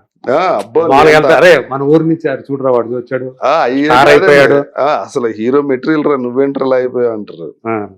అవును, హీరో మెటీరియల్. మనకంత లేదు, జనం ఒప్పుకోలేదు హీరో చేసిన వాళ్ళని దొబ్బిని. అంతే, వాళ్ళు ఎలా యాక్సెప్ట్ చేశారు, మనం అలా ఉండటం బెటర్ రా, నువ్వు టెన్షన్ పడకు నా గురించి అని చెప్తా. ఆ ఫిలాసఫీ తోటి రోజునే హ్యాపీగా ఎంజాయ్ చేయటం సింపులే కదా సార్ లైఫ్. ఎలా ఉన్నావు అన్నది ఇంపార్టెంట్. సో మీ క్లిష్ట అంతా అనుకోవటమే సార్. నాకు ఉంది, ఇప్పుడు నాకు 100 కోట్లు ఉంది, అక్కడెక్కడో 10 ఎకరాలు ఉంది అంతే కదా. అంతే, లేదంటే లేదు, ఉందని మైండ్ లో ఉంటది అంతే కదా. అదే తింటాం, అదే ఉంటాం, హ్యాపీగా ఉంటాం. భీమవరంకి, రాజా రవీంద్ర గారి జీవితంలో భీమవరంకి ఉన్నటువంటి స్థానం ఏంటి? ఇప్పటికి ఏమన్నా ఆయన జ్ఞాపకాలు అక్కడ ఏమన్నా ఉండయా? లేకపోతే అంటే చుట్టాలందరూ అక్కడే ఉంటారు కదా, వాళ్ళందరూ హ్యాపీ ఫీల్ అవుతుంటారు. వేరే ఈడు నేను చదువుకున్నారా అంటుంటాడు ఆవిడ, నేను గుర్తుపట్టలేదు రా అంటే, నువ్వు మెయింటైన్ చేస్తారా అంటే ముసలా కొడుకులా కనిపిస్తాను. అన్నీ బాగుంటాయండి. అంటే టోటల్ గా వేరే కదా వాళ్ళ జీవితం. ఆడేదో కాలేజీలో పని చేసుకుంటూ ఉంటాడు, అదే గవర్నమెంట్ జాబ్ ఏ బ్యాంక్ లో చేసుకుంటూ ఉంటాడు. పొద్దున్న సాయంలో ఒకటే పని ఆడికి. మంది అలా ఉండదు. ఈ రోజు షూటింగ్ లో పోలీస్ ఆఫీసర్ అయితే మొన్నటి లాయర్, మొన్నడు ఏదో అడుగుతునేవాడు ఉంటాడు, ఇంకో రోజు మహారాజు ఉంటాడు. ఏదో ఎవ్రీడే ఎగ్జైట్మెంట్ ఉంటది, టోటల్ టీం కొత్తగా ఉంటది. అవును, ఓ పెద్ద సినిమా అనేది ఉండదు. ఓ పెద్ద సినిమా చేస్తుంటాం, చిన్న సినిమా చేస్తుంటాం, అసలు ఎవ్రీడే కొత్తగా ఉంటుంది. నాకు ఎవ్రీడే ఎగ్జైటింగ్ గా ఉంటుంది. కొత్త సినిమాకి వెళ్ళినప్పుడు వాళ్ళ గెటప్ ఎలా ఉంటుంది, యూనిట్ ఎలా ఉంటుంది, అది దేవుడిచ్చిన గిఫ్ట్ అండి. అది యాక్టర్ అనేది. ఇది కాకుండా మనం చేసిన దానికి వాళ్ళు డబ్బులు ఇస్తారు, మనకి ఇంటికాడ నుంచి తీసుకెళ్ళడానికి కార్ ఇస్తారు, వాళ్ళు బట్టలు ఇస్తారు, అన్ని ఇచ్చాక మనకి ఎక్స్ట్రా ఏంటంటే ఎవడని చూస్తే గుర్తుపడతాడు మళ్ళీ. మిగతా ఏ ఫీల్డ్ లో ఇలాంటి మర్యాద, రాజ మర్యాదలు ఉండవు కదా. అసలు ఎక్స్ట్రా గిఫ్ట్ అండి. అసలు రాజ మర్యాద ఏం లేదండి. ఇప్పుడు గమ్ముని ఎక్కడికి వెళ్ళినా పేరు పెట్టి పిలుస్తారు. నేను అనేది ఏంటంటే, ఇంటి నుంచి షూటింగ్ స్పాట్ కి మిమ్మల్ని తీసుకొని ఒక వెహికల్ పెట్టడం, అలాగే మీరు పని చేస్తున్నప్పుడు మామూలుగా అయితే వేరే ఏ రంగంలో సరే మన భోజనం మనం తెచ్చుకోవాల్సిందే, వాళ్ళు ఏమేమి ఎవరు. కానీ ఇక్కడ మనకి డబ్బులు ఇస్తారు, అన్ని ఇస్తారు, భోజనం పెడతారు. ఇక్కడ మన టాలెంట్ ఉండాలి, సక్సెస్ అయి ఉండాలి. లేకపోతే ఆఫీస్ మెట్లు కూడా ఎక్కనివ్వరు, ఆఫీస్ లో కూర్చుంటే టీ కూడా ఎవరు. ఓకే, ఎలాంటి ఆల్రెడీ ఫేస్ చేసే ఉంటారు కదా. అవునండి, నైస్ రాజు అప్పుడు నాకు ప్రొడక్షన్ చీఫ్ ఉన్నాడు. ఆ సినిమా డైరెక్షన్ కూడా నేను చేశాను. నైస్ రాజా నాకు ఆ ప్రొడ్యూసర్ మారుతి గారు కొనిపెట్టాడు రెమ్యునరేషన్ కింద. కారు ఆగానే 2 పరిగెత్తుకు వచ్చి డోర్ తీసేవారు. ఇంతిరా బాబు డోర్ తీస్తారని నాకు ఏదో విచిత్రంగా ఉండేది, కానీ బాగుండేది. కానీ మొట్టమొదటి అనుభవం బాగానే ఉండేది.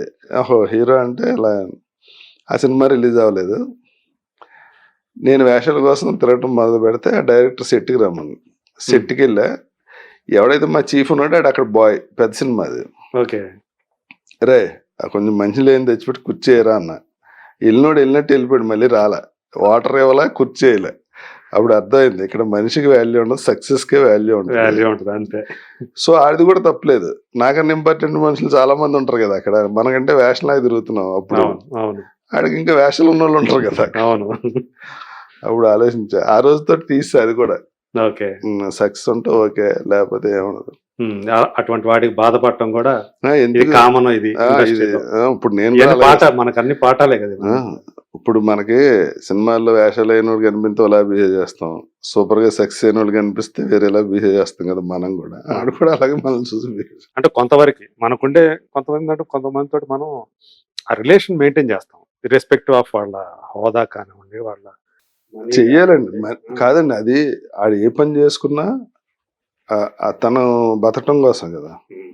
ఆడు రిక్షా దొక్కినా, లేకపోతే అవును. ఆటో నడుపుకున్నా, లేకపోతే ఫ్లైట్ నడిపినా, ఆడు బతకడం కోసం. మనిషికి రెస్పెక్ట్ ఇవ్వటం అన్నది తక్కువ సార్. ఉమ్. మన ఇంట్లో పనిచేసే పిల్లలకు కూడా మనం రెస్పెక్ట్ ఇవ్వాలి. అవును. వాళ్ళేంటి వాళ్ళ ఎగ్జిస్టెన్స్ కోసం వాళ్ళు చాలా కష్టపడతారు, మన కంఫర్ట్ కోసం. వాళ్ళకి రెస్పెక్ట్ ఇవ్వాలి. నేను అసలు అది నాకు ఆ తేడా ఏం తెలియదు. మా ఇంట్లో పిల్లలు కూడా మీకు ఆకలేస్తే మీరు తినండి, నేను తర్వాత తింటా అని చెప్తా. ఉమ్. ఇక వచ్చి పెట్టడాలు ఏమి ఉండండి. ఎవరికి ఆకలేస్తే మా పిల్లలు ఏంటి, మా డ్రైవర్ ఎవడైనా సరే ఇంట్లోకి వచ్చి తినేసి వెళ్ళిపోతారు.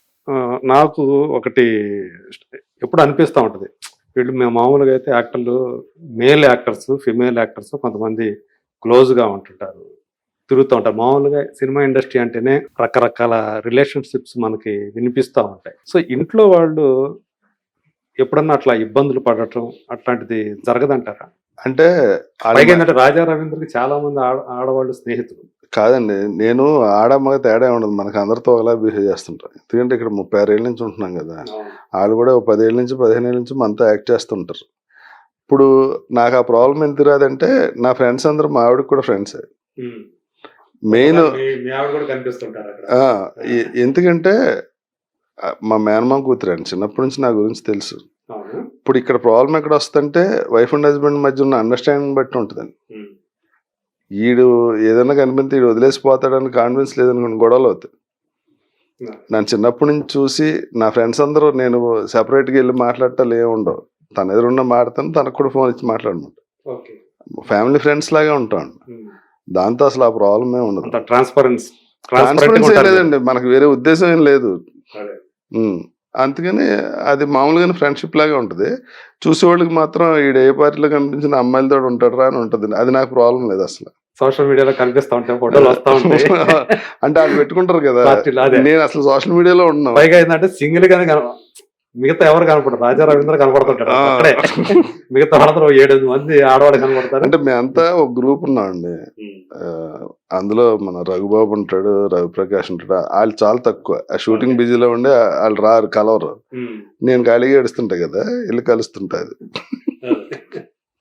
సో ఇది బయటకు వచ్చినప్పుడల్లా ఎంజాయ్ చేస్తున్నాడు రాజా రవీంద్ర అనుకుంటా, తప్పదు కాదు.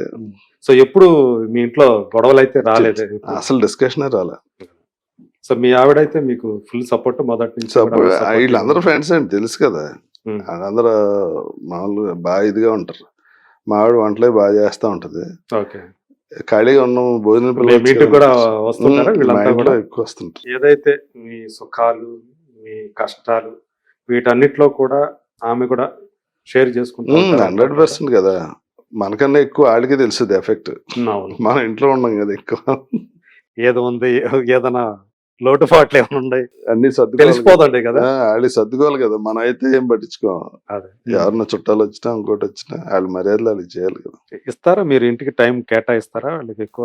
నేను ఎక్కువ ఈ మధ్యన ఇంట్లోనే మన వాళ్ళు పుట్టిన కాడి నుంచి బయటికి తీసుకెళ్ళటాలు ఇట్లాంటి హాలిడే ట్రిప్స్. మనం కాదన్నా మన వాళ్ళు ఊరుకోండి, నలుగురున్నారు, ఉతికి ఆరేస్తారు.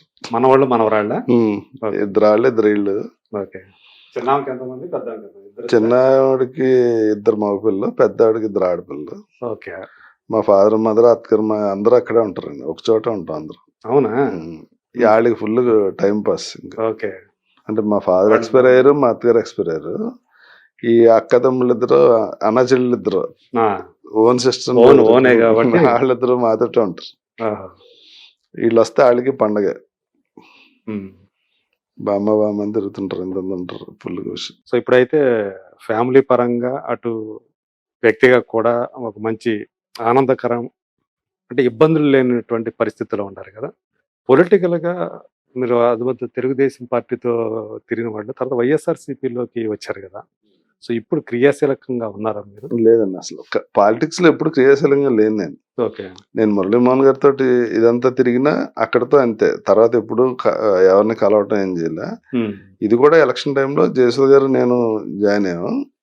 ఎలక్షన్ అయ్యేదాకా తిరిగాము. ఎలక్షన్ అయ్యాక ఇంతవరకు నేను ఆ పొలిటికల్ పార్టీలో ఎవరిని కలవాలి. ఓకే. అప్పుడైనా ఎందుకు వెళ్ళాలనిపించింది ఎలక్షన్ టైంలో? అంటే అండి, నాకు కొంచెం మా పెద్దనాన్న గారు ఎంపీ అండి, భూపతిరాజు విజయ్ కుమార్ రాజు అని. విజయ్ కుమార్ రాజు గారా? ప్రధాని గారేనా? ఆయన పిల్లలు లేరు. ఓకే. నేను ఆయనతో ఉండండి, అడాప్ట్ చేసుకున్నాను. భూపతి రాజు విజయ్ కుమార్ రాజు గారు. ఓకే. ఆ వాసన ఉంటదని నా డౌట్. అది ఎక్కడో తగులుతుంటది నాకు అప్పుడప్పుడు. చాలా ఇంట్రెస్ట్ అండి, నేను బాగా ఫాలో అవుతా పాలిటిక్స్. తెలంగాణ మొత్తం ఇండియా వైజ్ మోడీ గారు అన్ని ఫాలో అవుతా. ఎక్కడ ఏం జరుగుతుందో తెలుసుకోవడం చాలా ఇంట్రెస్ట్ పొలిటికల్ గా. అదే ప్రెడిక్షన్స్ కూడా చేస్తారనుకుంటా కదా. ప్రిడిక్షన్స్ అంటే విపరీతమైన ఇది ఉంటదండి, ఇన్ఫర్మేషన్ బాగా ఇష్టం నాకు. నెట్వర్క్ తోటి అది బాగా మినిస్టర్స్ తో వాళ్ళతో మాట్లాడి అన్ని చేస్తుంటా. కాకపోతే ఎప్పుడు అన్నిట్లో దూరంగానే ఉంటా. అంటే ఎక్స్పెక్ట్ చేశారా తెలంగాణలో? అంటే నేను అస్సలు ఎక్స్పెక్ట్ చేయలేదు. తేడా వస్తుంది అనుకోలే. ఇక్కడ 39, అక్కడ 66 వస్తాయి అనుకో. ఎడ్జ్ లో ఎక్కడో ఉంటది అనుకున్నా. ఓకే, దగ్గరగా ఉంటది అనుకున్నారా? కానీ బీఆర్ఎస్ వస్తుంది అనుకున్నారు కదా యాక్చువల్గా. అంటే దగ్గరగా వస్తే ఈజీగా వచ్చేస్తుంది, ఎందుకంటే ఎంఐఎం కంపల్సరీ సపోర్ట్ కదా. ఎంఐఎం అన్ని సీట్లు వాళ్ళు ఎప్పుడు గ్యారంటీ సీట్స్ కదా, ప్లస్ బాగా క్లోజ్ కదా ఎంఐఎం. ఇది ఉండదు అనుకున్నా అసలు. అంటే కాంగ్రెస్ ఎక్కడి నుంచి ఎక్కడికి వచ్చిందని చూస్తే ఆశ్చర్యపోతాం పొలిటికల్ గా. దానికి పాపం రేవంత్ రెడ్డి గారు చాలా కష్టపడ్డారు డే అండ్ నైట్. అతను పిసిసి ప్రెసిడెంట్ అవటం కానించే ఇక్కడ సింగిల్ హ్యాండెడ్ గా ఆయన మోసుకొచ్చినట్టు అండి పార్టీ. దాంట్లో అసలు డౌట్ లేదు. కాంగ్రెస్ పార్టీ మైనస్ రేవంత్ రెడ్డి అనుకుంటే ఏం ఉండేది కదంటారా? అంతేగా, డౌటే ఉంది. బండి సంజయ్ మైనస్ బీజేపీలా ఉండేది. సో ఇక్కడ అట్లాగే అయింది బీజేపీ పరిస్థితి. మీరు ఏదో కిలికి ఏదో రాయకండి. ఇప్పుడు నేనేం పొలిటికల్ కాదు, నాకేం పదవులు లేవు.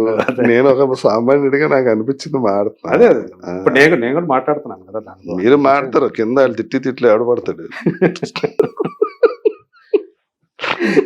ఇదైతే నేను అనలేదు, మీరు అన్నదే కదా. ఎవరన్నారు? నా గురించి తెలిసే మీరు. బండి సంజయ్ అసలు రాగలేదు కదా, నేను అనలేదు కదా. ఎప్పుడైతే బండి సంజయ్ని వీళ్ళు పక్కకు పెట్టారో ప్రెసిడెంట్ గా, అప్పటి నుంచే డల్ అయిపోయింది అనే విషయం అందరికీ. అది దాంట్లో నాకు వేరే అభిప్రాయం. ఇంటర్నల్ గా బోర్డు ఉందండి దాని వెనకాల. ఇప్పుడు అది మాడితే ఇది పొలిటికల్ ఇది అయిపోతుంది. ఏపీ గురించి మాట్లాడుతున్నారు. ఏపీ గురించి ఏంటి మరి? అంటే ఎదురు మీరు క్రియాశీలకంగా ఉండకపోవచ్చు, కానీ మీరు ప్రాథమిక సభ్యత్వం అయితే ఉంది కదా. ఒక పౌరుడిగా నాకు రెస్పాన్సిబిలిటీ ఉంటది కదా. ఇక్కడ ఏం జరుగుతుందని తెలుసుకోవాల్సిన ఈ రెస్పాన్సిబిలిటీ అయితే ఉంటది కదా. ఎందుకంటే వచ్చి పార్టీలను బట్టి భవిష్యత్తు ఉంటది. రేపు మన పిల్లల్లో మన మనలో ఎలా ఉండాలంటే ఇక్కడ పాలన బట్టే కదా ఉంటది. 100% మాట్లాడి ఖచ్చితంగా రాజకీయాలకు మనం దూరంగా పెట్టకూడదు సార్. అసలు ఓటైన వాళ్ళకి ఎటువంటి పథకాలు ఉండవని రూల్ పెట్టాలి సార్. నన్ను అడిగితే వాళ్ళకి బెనిఫిట్స్ కూడా తీసేయాలి. ఎందుకు చేస్తారు?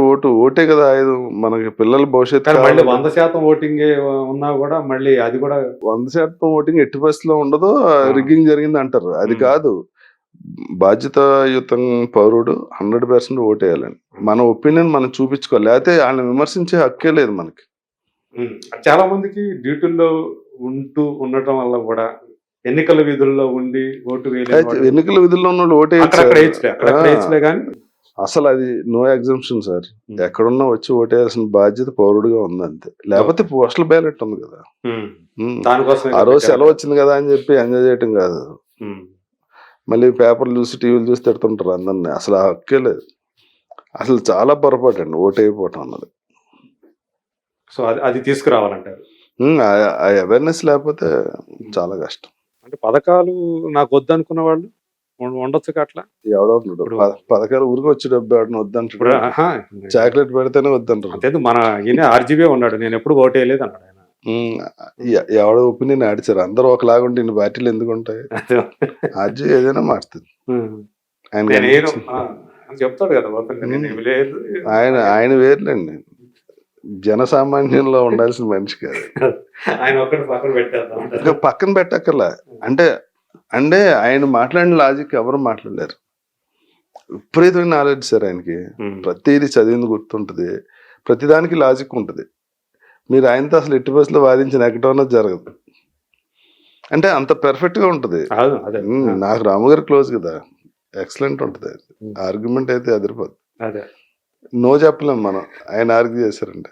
మళ్ళీ ఆయనకి చట్ట పరిధిలోనే ఉంటాయి, ఏ చేసినా కానీ మళ్ళీ ఆయన పట్టుకొని మళ్ళీ ఏదో ఈయన ఇల్లీగల్ గా మాట్లాడుతున్నాడు అంటానికి కూడా ఉండదు. అంటే ఆయన భావ వ్యక్తీకరణ స్వేచ్ఛని నాకు తెలిసి ఆయనలాగా అనుభవిస్తున్న వాళ్ళే ఎవరు లేరు అనుకుంటా. కాదు కదా సార్, ఆయన ఎప్పుడైనా మీరు అబ్జర్వ్ చేయండి, సినిమా రిలీజ్ ముందే కాంట్రవర్సీ మాట్లాడతాడు ఆయన. వెంటనే ఛానల్ పిలిచి ఒక గంట మాడిస్తారు, పబ్లిసిటీ అయిపోద్ది ఆయనకి రూపాయి ఖర్చు లేకుండా. స్ట్రాటజీ. ఇలాగ ఆయన 15-20 ఏళ్ళ నుంచి చేసినా అదే జరుగుతుంటది.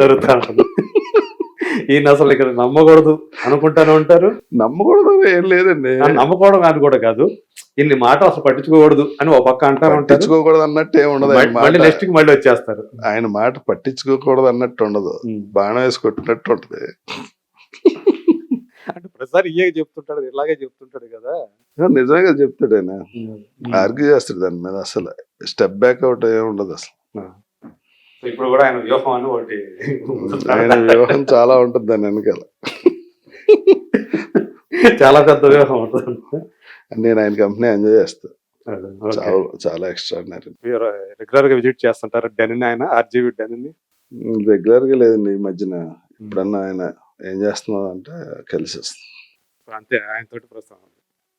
సరే, ఇప్పుడు ఆయనకి నాతో ఏం పని లేదు, నాకు ఆయనతో ఏం పని లేదు. ఏదైనా ఓ సినిమాలో వేషం వేసినా, లేకపోతే ఓ ప్రాజెక్ట్ గురించి మాట్లాడాలన్నా, ఏదైనా ఉంటే ఆయనకి బోల్డ్ పనులు ఉంటాయి కదా, మనతో కాలక్షేపం చేయాల్సిన అవసరం ఉంటుంది. పైగా అబ్బాయిలతో కాలక్షేపం చాలా సిరాకైంది, అందుకే మాట్లాడుతుంది నన్ను. ఇది ఒక బోల్డ్ స్టేట్మెంట్. ఆయన ఎంజాయ్ చేస్తాడు, దీన్ని కూడా ఆయన చాలా ఎంజాయ్ చేస్తాడు. లేకపోతే ఆశురెడ్డితో ఇంటర్వ్యూ ఏంటి, ఆయన ఒక్కడే చేయగలాలి అదే ప్రపంచంలో. అది మామూలు దాన్ని సమర్థించుకోవటం, మీరు ఎప్పుడైనా మాట్లాడలేదు సమర్థించు, హైడింగ్ ఉంటే అలా చేయడు కదా.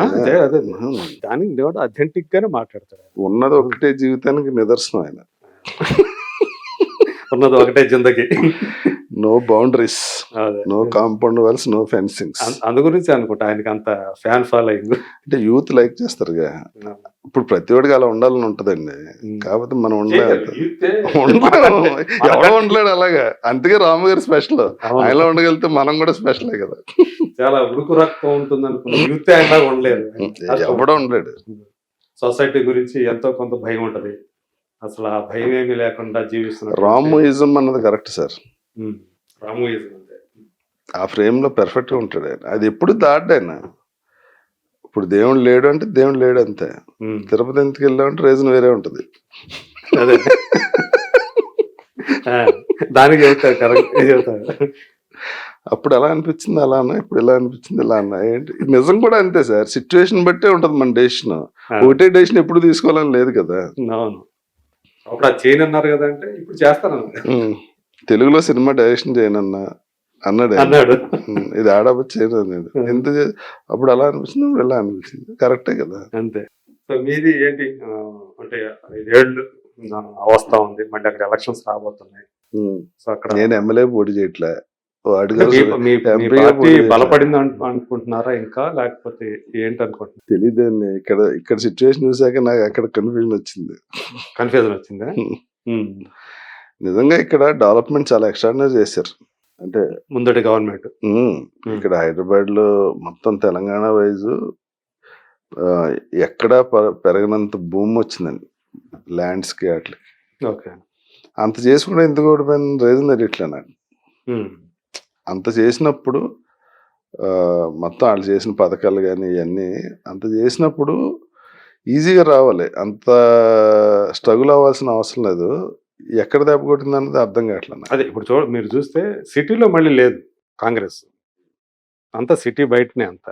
హైదరాబాదు బయటనే అంటే కాంగ్రెస్ వచ్చింది సిటీ కానీ ఒకటే డెవలప్ అయింది. ఇంకా రాష్ట్రం ఏం డెవలప్ అవ్వలేదంటారా? ఎందుకు జనాల్లో ఎందుకు అది వచ్చింది అనేది నేను మరి అనుకోవటం సార్, ఇప్పుడు రైతు బంధు అని 10 లక్షలు పెట్టారు. అది చాలా పెద్ద అమౌంట్. అది అందరికీ ఇవ్వలేరు కదా! 10 లక్షలు ఒక ఫ్యామిలీకి ఇవ్వటం అంటే చాలా పెద్ద అమౌంట్ కదా! వచ్చినోళ్ళు ఎలా ఉన్నారు, రానోళ్ళు ఎక్కువ మంది ఉన్నారు వచ్చినోళ్ళ కన్నా. ఉమ్. అంటే యాక్చువల్గా భూస్వాములైన వాళ్ళకే కూడా ఇవ్వటం అంటే పేదవాళ్ళకి కాకుండా అది ఎలా సాగ్రిగేషన్ చేస్తారు? అది చాలా ఇబ్బంది అండి. మీకు 2 ఎకరాలు ఉంది, 3 ఎకరాలు ఉంది అన్నది ఎలా సాగ్రిగేషన్ చేస్తారు ఇప్పుడు? ఉమ్. ఇప్పుడు ఇద్దాం అనుకున్నారు. ఇప్పుడు మీ పేరు మీద ఉంటాయి కదా డాక్యుమెంట్స్ బట్టే కదా ఏదైనా. అది చాలా పెద్ద పని కదా! ఎంతమందిని ఎంప్లాయ్‌మెంట్ చేస్తే అది బయటకొస్తది. ఉమ్. అది చాలా పెద్ద ప్రాసెస్ అండి. అందుకే ఆళ్ళు చేయలే. ఇప్పుడు ఈళ్ళు చేయాలన్నా చాలా పెద్ద ప్రాసెస్ అది. ఓకే. అది కరెక్టే సార్. ఇప్పుడు ఆంధ్రాలో ఉంది. ఉమ్. ఇన్‌కమ్ టాక్స్ సబ్మిట్ చేసినోడు ఎవరికి ఇవ్వరు ఆళ్ళు సబ్సిడీ ఆంధ్రాలో. ఓకే. అక్కడ అమలు చేస్తున్నారు ఇది రైతు బంధుది. ఉమ్. కానీ ఇన్ని ఎకరాలే లిమిట్ అది. నీకు ఒక కారు ఉంటేమో, నీకు ఒక మోటార్ సైకిల్ ఉంటేమో ఈ టైప్‌లోనే ఉంటదక్కడ. అదే అంటే అలాగే పేద రైతులు అన్నట్టే ఉన్నారు. హ్మ్. ఎప్పుడైనా అదే కరెక్ట్ కదా! ఇప్పుడు నాకు 100 ఎకరాలు ఉండి నాకు ఇది ఇవ్వటంలో ఉపయోగం ఉంది. వేస్టేగా డబ్బు. జగన్ మీద మీ వ్యక్తిగత అభిప్రాయం ఏంటి? ఈ డైనమిక్ లీడర్ సార్, అందులో డౌట్ ఏం లేదు. ఓకే. ఇప్పుడు ఏంటన్నది చూడాలి. ఆయన ఏవైతే పథకాలు సంక్షేమ పథకాలు అమలు చేస్తూ వస్తున్నారో ఈ రోజు కూడా ట్యాబ్స్ పిల్లలకి స్టూడెంట్స్‌కి టాబ్లెట్స్ పంచిపెట్టారు. సో ఇలాంటివన్నీ కూడా చేస్తున్నందువల్ల ఈ ఓట్లుగా సంక్షేమ పథకాలు ఎలా అంటే సార్, ఇప్పుడు లోయర్ మిడిల్ క్లాస్‌లో ఉన్నోడు నెక్స్ట్ లెవెల్‌కి వెళ్ళాలంటే ఆడి కష్టం మీద ఆడు రావడం చాలా కష్టం. హ్మ్. గవర్నమెంట్ ఏదో రకంగా సపోర్ట్ చేయాలి. ఇప్పుడు స్కూల్స్ ఉన్నాయండి. ఇంగ్లీష్ మీడియం పెట్టారు. ట్యాబ్‌లు ఇచ్చారు. ఇప్పుడు అందులో ఒక స్కూల్‌లో 100 మంది ఉంటే 10 మంది చదువుకుని నెక్స్ట్ లెవెల్‌కి వెళ్తే ఆడికి నెలకు 1,00,000, 2,00,000 జీతం వస్తే మొత్తం ఆడి తరతరం మొత్తం మారిపోద్ది కదా! హ్మ్. చేయాల్సింది అదే అండి యాక్చువల్‌గా. అదే. ఇప్పుడు లేనోళ్ళ ఇంట్లో ఒక 5 మందో, 10 మందో ఉన్నారనుకోండి సార్. ఆళ్ళందరికీ ఫీడింగ్ అంటే అందరూ పని చేయాలి. ఆళ్ళేదో చిన్నపిల్లగా ఉంటారు. ఒక ఆరోగ్యం సమస్య వచ్చిందంటే మొత్తం కొలాప్స్ స్మాష్, అవుతది. అవును. కొలాప్స్. ఇప్పుడు మనకే కొలాప్స్. మిడిల్ క్లాస్‌లో ఏ కిడ్నీ సంపాదించిందంతా ఓ పెట్టాల్సొచ్చేస్తది. కిడ్నీ ఏదో పోయిందనుకోండి సార్. 20, 30 లక్షలకు మినిమమ్ అవుద్ది. 20, 30 లక్షలు అంటే ఎక్కడి నుంచి సంపాదిస్తారు మీరు? అవును. నెలకి 50,000 మీకు జీతం ఉన్నా పాలకిని, ఆ ఇంటద్దెకి సరిపోద్ది. పిల్లల ఫీజులు చాలా కట్టే మిగతా పరిస్థితి ఏం ఉండదు. మిగలవు మనం ఏం ఒక సేవ్ చేయలేం. అనారోగ్యం వచ్చిందంటే middle class family out sir. హ్మ్. దానికి గవర్నమెంట్ సపోర్ట్ చేస్తే హ్యాపీయే కదా! ఇప్పుడు ఆరోగ్యశ్రీ ఉంది. ఇక్కడ 5-10 లక్షలు చేశారు. అక్కడ 10-25 లక్షలు చేశారు. హ్మ్. ఓ రకంగా విద్య, ఆరోగ్యం అన్నది ప్రతి ఒడికి చాలా ఇంపార్టెంట్ సార్. అది మిడిల్ క్లాస్ ఫ్యామిలీకి, లోయర్ మిడిల్ క్లాస్ ఫ్యామిలీకి గవర్నమెంట్ చేయటం అన్నది చాలా ఎక్స్ట్రాడినరీ ఇది.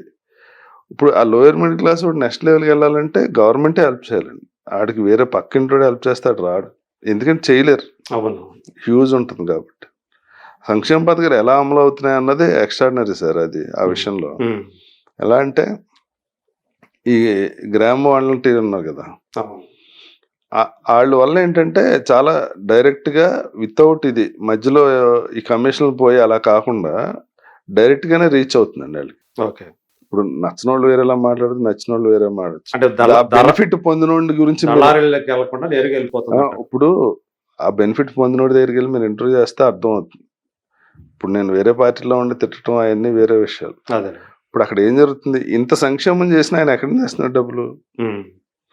దానికి కూడా టాలెంట్ ఉండాలి కదా! అవును. ఇప్పుడు ఆడివ్వట్లేదు, ఈడివ్వట్లేదు, అందుకని మేం చేయట్లేదు అని చేయకుండా హ్మ్. ఇప్పుడు బీజేపీ గవర్నమెంట్ కాదు కదా అయింది, వైఎస్ఆర్‌సీపీది. అయినా ఆయన ఆ పథకాలు చేస్తున్నారు.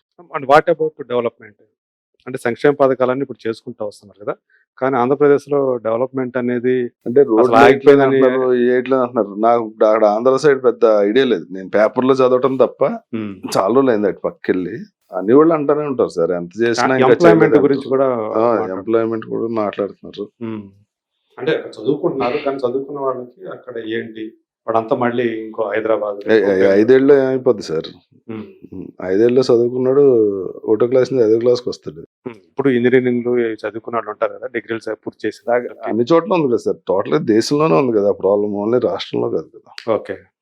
ఇక్కడ కూడా ఉంది కదా ప్రాబ్లం. సో మీరు చెప్పిన దాని ప్రకారం అయితే ఈ సంక్షేమ పథకాలు నేను ఏవైతే చెప్పిన దాని ప్రకారం కదండి, నేను అర్థం చేసుకున్న దాని ప్రకారం. మీరు అర్థం చేసుకున్న దాని ప్రకారం అక్కడ జరిగింది ఏంటో నాకు తెలియదు. పేపర్లు చూసి మనకైతే మీకులాగే పేపర్లు చూసి తప్ప నా ఫ్యామిలీలో గవర్నమెంట్ గురించి సఫర్ అయిన వాళ్ళు లేరు. మీ ఊరు భీమవరం ఆంధ్రప్రదేశ్ లోనే ఉంది సార్. ఉందే, అక్కడ నా ఫ్యామిలీ ఎవరు లేరు కదా, అందరూ ఇక్కడే ఉన్నాం కదా. అంటే చెప్తుంటే మీ వాళ్ళందరూ మీ బంధువులు బంధువర్గం వాళ్ళతో టచ్ లో ఉన్నాం కదా. ఓకే. పేపర్ చదివి అర్థం చేసుకున్నదే చెప్పగలుగుతాను నేను. ప్రాక్టికల్ గా మా వాడికి ఎవరికి ఆ పథకాలు రావు సార్. ఒకటి, రెండు, మా వాళ్ళు ఎవరికి ఉద్యోగం లేక ఆయన ఇవ్వక అలా సఫర్ అయిన వాళ్ళు ఎవరు నాకు తెలిసిన వాళ్ళు లేరు. పేపర్ చదివి మనం అర్థం చేసుకున్నది ఇది. ఓకే.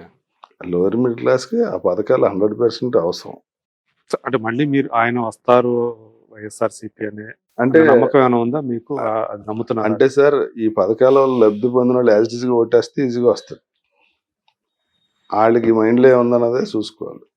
అంటే వాళ్ళే సరిపోతారా? కాదు సార్, ఇప్పుడు నేను ఒకటి దగ్గర 10 ఏళ్ళు పనిచేసా, రోజు పొద్దున్నాడు వెళ్ళిపోమన్నాడు. ఓకే, అలాగే వాళ్ళకి కూడా ఒక గవర్నమెంట్ పని చేస్తుంది అనుకోండి, యాంటీ ఓట్ ఉంటుంది. ఆడు ఎంత బాగా చేసినా ఆయన వెళ్ళిపోమని చూస్తారు. ఇప్పుడు ఇవాళ ఇక్కడ ఏం జరిగింది, 10 ఏళ్ళ తర్వాత వాళ్ళకి బోర్ కొట్టేస్తుంది. అది హ్యూమన్ సైకాలజీ. అలాంటిది ఏదన్నా డెవలప్ అయితే చెప్పలేం అక్కడ. లేకపోతే మళ్ళీ అవకాశం ఉంటుంది అంట. ఇప్పుడు 5 ఏళ్లే కదా, ఒక టర్మే అయింది. కాబట్టి ఇది వరకు వచ్చినట్టు 151 అయితే రావండి, అది గ్యారంటీ. యాంటీ ఓట్ కంపల్సరీ ఉంటుంది. అది చీలకుండా ఆ 3 పార్టీలు కలిసి ఉంటే ప్రాబ్లం వస్తుంది. 3 పార్టీలు 2 పార్టీలకి నాకు తెలిసి 3 కూడా కలిసిపోద్దులేండి. అంతే, అట్లాగే ఉందా వాతావరణం అక్కడ? లేకపోతే ఇంకో కాంగ్రెస్ లో ఉండిపోద్ది అక్కడ బీజేపీ. అంతే, అక్కడ కలిసి ఛాన్స్ ఉంటుంది సార్. ఎందుకంటే అక్కడ ఓన్లీ ఎమ్మెల్యే ఎలక్షన్ కాదు, ఎంపీ అండ్ ఎమ్మెల్యే రెండు వస్తాయి. వచ్చినప్పుడు సోలోగా పోటీ చేసే పరిస్థితి ఉండదు. ఉంటే జనసేన బీజేపీ అలయన్స్ ఉంది, అది ఏదో రకంగా వాళ్ళు ఏదో టైప్ పెట్టుకుంటారు. సోలోగా వచ్చే పరిస్థితి లేదు కదా, వాళ్ళకి తెలుసు కదా. ఇక్కడ ఏమైంది, వీళ్ళైతే సోలోగానే వెళ్తున్నారు కదా. ఎవరు? వైఎస్ఆర్సీపీ. మా పార్టీ అసలు ఎవరితో కలిసి సమస్య లేదు. ఆయన ఎప్పుడు కలవరండి, అది ఫస్ట్ నుంచి ఏజెండా, పార్టీ ఎజెండానే. ఎప్పుడైనా గవర్నమెంట్ పోయినా పర్లే, సోలోగానే పోటీ చేయాలన్నది ఆయన పాలసీ ఫస్ట్ నుంచి అండి. లేకపోతే అంతకుముందు జనసేనతో కలిసి పరిస్థితి ఉండింది, కాంగ్రెస్తో కలిసి పరిస్థితి ఉండింది, అస్సలు సమస్య లేదు. ఆయనకు అలా సోలోగా ఉండటమే. అందరూ కలిసి అడిగినప్పుడు కూడా ఇంకో 5 ఏళ్ళు వెయిట్ చేద్దాం అప్ప, జనం మనం కావాలనుకున్నప్పుడే వేరే వాడితో కలిసి పోటీ ఈ పార్టీ పాలసీ కదని చెప్పి ఆ విషయంలో చాలా క్లారిటీ ఉంది. అసలు అన్నట్లో ఉంటుంది క్లియర్ గా. ఇప్పుడు 80 మంది తీసేస్తాను ముందే చెప్పేస్తారు. అసలు వేరే ఏ పార్టీలో అది జరగదు కదా. ఎంత దాని మీద ఎంత వ్యతిరేకత వస్తుంది అట్లా జరిగిన వచ్చినా ఆయన దాన్ని హ్యాండిల్ చేయగల నాయకుడు ఆయన. అంటే ఆయన ఆయన పేరుతో వచ్చిన పార్టీ కదా, అందుకని హ్యాండిల్ చేయగలుగుతారు. కానీ ఇది ప్రజలతో పనిచేయరు. అలా అని ఓవర్ కాన్ఫిడెంట్కి వెళ్ళినా దెబ్బతినే ఛాన్స్ ఉంటుంది. రామారావు గారు లాంటి వాళ్ళే దెబ్బతిన్నారు కదా. నా చెప్పు నిలబెడితే నెగ్గుద్ది అనగానే ఓడిచ్చారు. నాకు ఒక పెద్ద ఆయన స్టేట్మెంట్ నచ్చింది సార్, జనం అవినీతి పరుణైనా క్షమిస్తారు కానీ అహంకారంతో ఉన్న నాయకుడు మాత్రం యాక్సెప్ట్ చేయరని చెప్పి సిపిఐ నారాయణ గారు అనుకుంటా. ఆ స్టేట్మెంట్ చాలా పెర్ఫెక్ట్, అది చాలా ఇంపార్టెంట్. ఇది ప్రజాస్వామ్యం సార్. సో ప్రతి ఓడిగా ఉంటుంది అది. మనం ఆ ఈగో చూపిస్తే మాత్రం దాని రిజల్ట్ చాలా తేడా ఉంటుంది.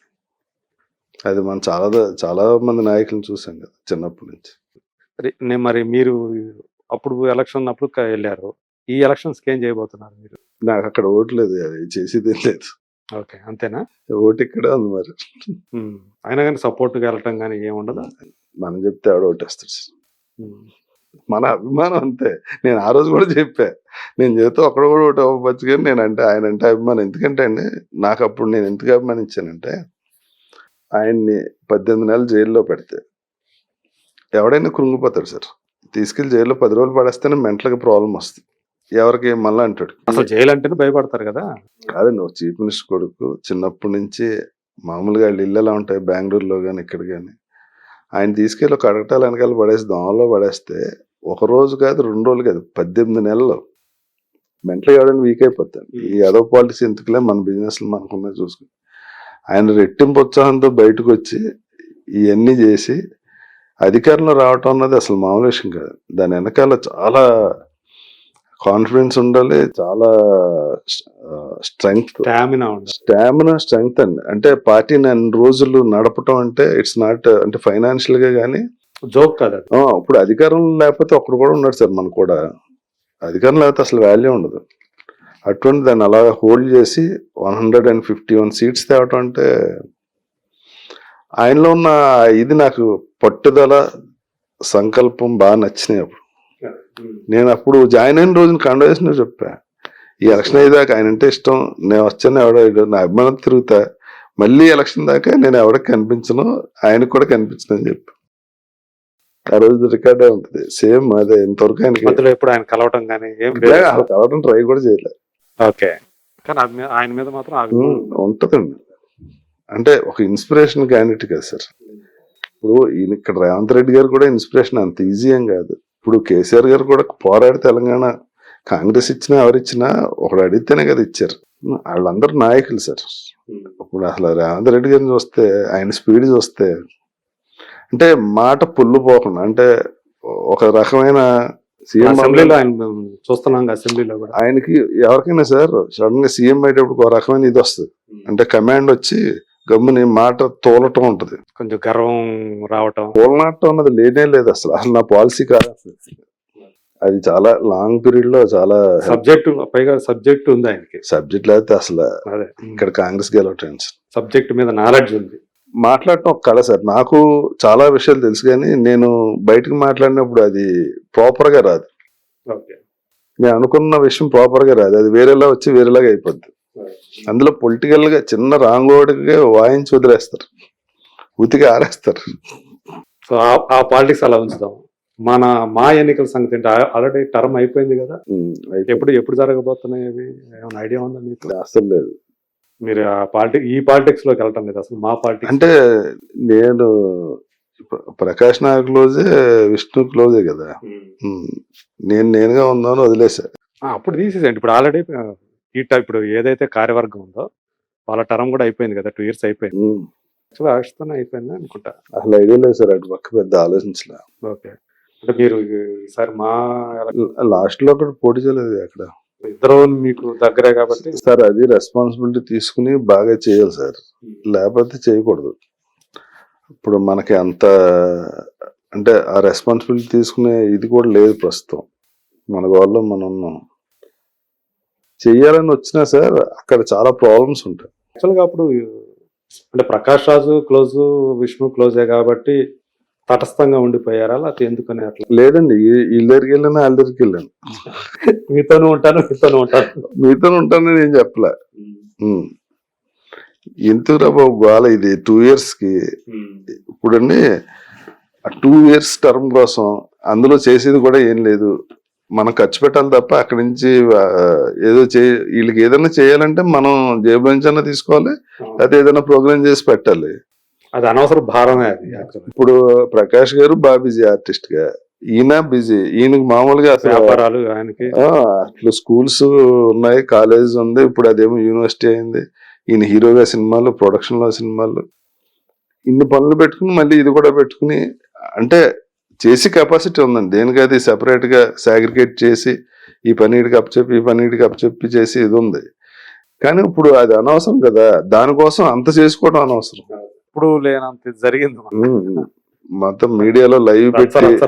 కాదు సార్, మీడియాలో అంతసేపు లైవ్ నేను షాక్ అయిపోయాను. మార్నింగ్ ఎలక్షన్ స్టార్ట్ అవ్వక ముందు నుంచి స్టార్ట్ చేసి ఎలక్షన్ అయిపోయి కౌంటింగ్ వరకు లైవ్ ఆల్ ఛానల్స్. ఎప్పుడు లేదు ఎందుకు అసలు అంత సార్? మొత్తమే 950 మంది సార్. అందులో యాక్టివ్ గా 450 మంది కూడా లేరు. ఓటేసి వాళ్ళు 300 మంది ఉంటారు. 300 కోసం 30 ఛానల్స్ లైవ్ పెట్టినాయి అంటే నేను షాక్ లో ఉన్నా. ఇంకా అంటే అలాంటి వాతావరణం వచ్చేసింది ఆ రోజు. ఎందుకు వచ్చేది? మీరేదో చెప్పి ఆడేదో చెప్తేనే వస్తుంది అది. అదే అప్పుడే మనకి అంటే సార్ నేను ఇంట్లో నుంచి బయటకు వెళ్ళను సార్. మోహన్ బాబు అని వచ్చింది ఛానల్లో చూసినప్పుడు ఏం జరుగుతుంది అన్నదే నాకు ఇంపార్టెంట్. నేను ఇంట్లో కూర్చుంటా, బయట ఎక్కడ తిరగను. బయట ఏం జరుగుతుందో అది తెలీదు, మీరు చూపించేదే. క్రికెట్ స్టేడియంలో చూడటానికి టీవీలో చూడటానికి తేడా ఉంటది.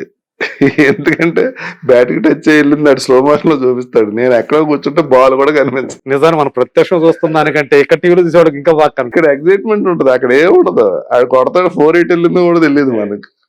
క్యాచ్ అవుట్ అంటే నడుచుకుంటూ పోతాడు, బిల్డప్ లే ఉండవు కదా. మనకి మాట మాటకి అది వేసి చూపిస్తా ఉంటాడు. అదే స్పీడ్ ఇలా కొట్టాలని చూపిస్తే మనకు టెన్షన్ వస్తుంది. సో అయితే ఈసారి కూడా ఏమంటే ఏమండి ఇప్పుడు ఎవరెవరు పోటీ చేస్తారు, అసలు ఎవరికి ఇంట్రెస్ట్ ఉంది? మా బిల్డింగ్ సంగతి కూడా ఏమైందో తెలియదు. మా బిల్డింగ్ ఆయన క్లియర్ గా అనౌన్స్ చేశాడు. ఇప్పుడు ఇప్పుడు ఉన్నది ఇది ఉంది కదండి, అది పడగొట్టి వేరే బిల్డింగ్ కడుతున్నారు. అందులో స్పేస్ కావాలంటే నేను ముందే అడ్వాన్స్ కట్టేసి మన స్పేస్ తీసుకుంటా, కాదంటే బయట అక్కడ 2 కోట్లు పెట్టి కొనిస్తాను పలానా చోట అని ప్లేస్ చెప్పారు.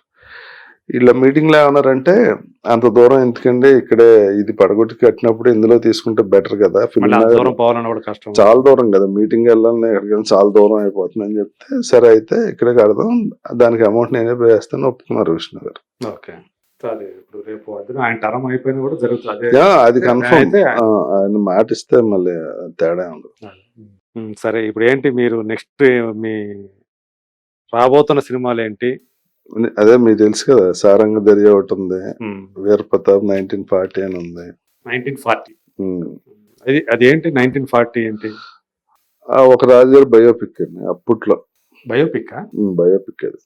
వీర ప్రతాప్ అని ఆయన ఉన్నాడు.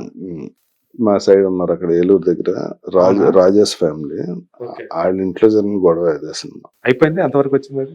అయిపోయింది, డబ్బింగ్ జరుగుతుంది. ఓకే. ఇప్పుడు చిరంజీవి సినిమాలు చేస్తున్నా, ఇప్పుడు వశిష్ఠ డైరెక్ట్ చేస్తున్నటువంటి సినిమా. అదే తమిళ్లో సినిమా చేస్తున్నారు, రికార్డ్ రూమ్, నవీన్ చంద్ర నామినేషన్. నవీన్ చంద్ర ఇక్కడ ఓ సినిమా, హరిగారి డైరెక్షన్ లో సినిమా చేస్తున్నా ఇక్కడ. రాజధాని సినిమాలో ఒకటి చేస్తున్నా. రిలీజ్ అవుతున్న సినిమాలో ఉన్నారా మీరు? ఉన్నా.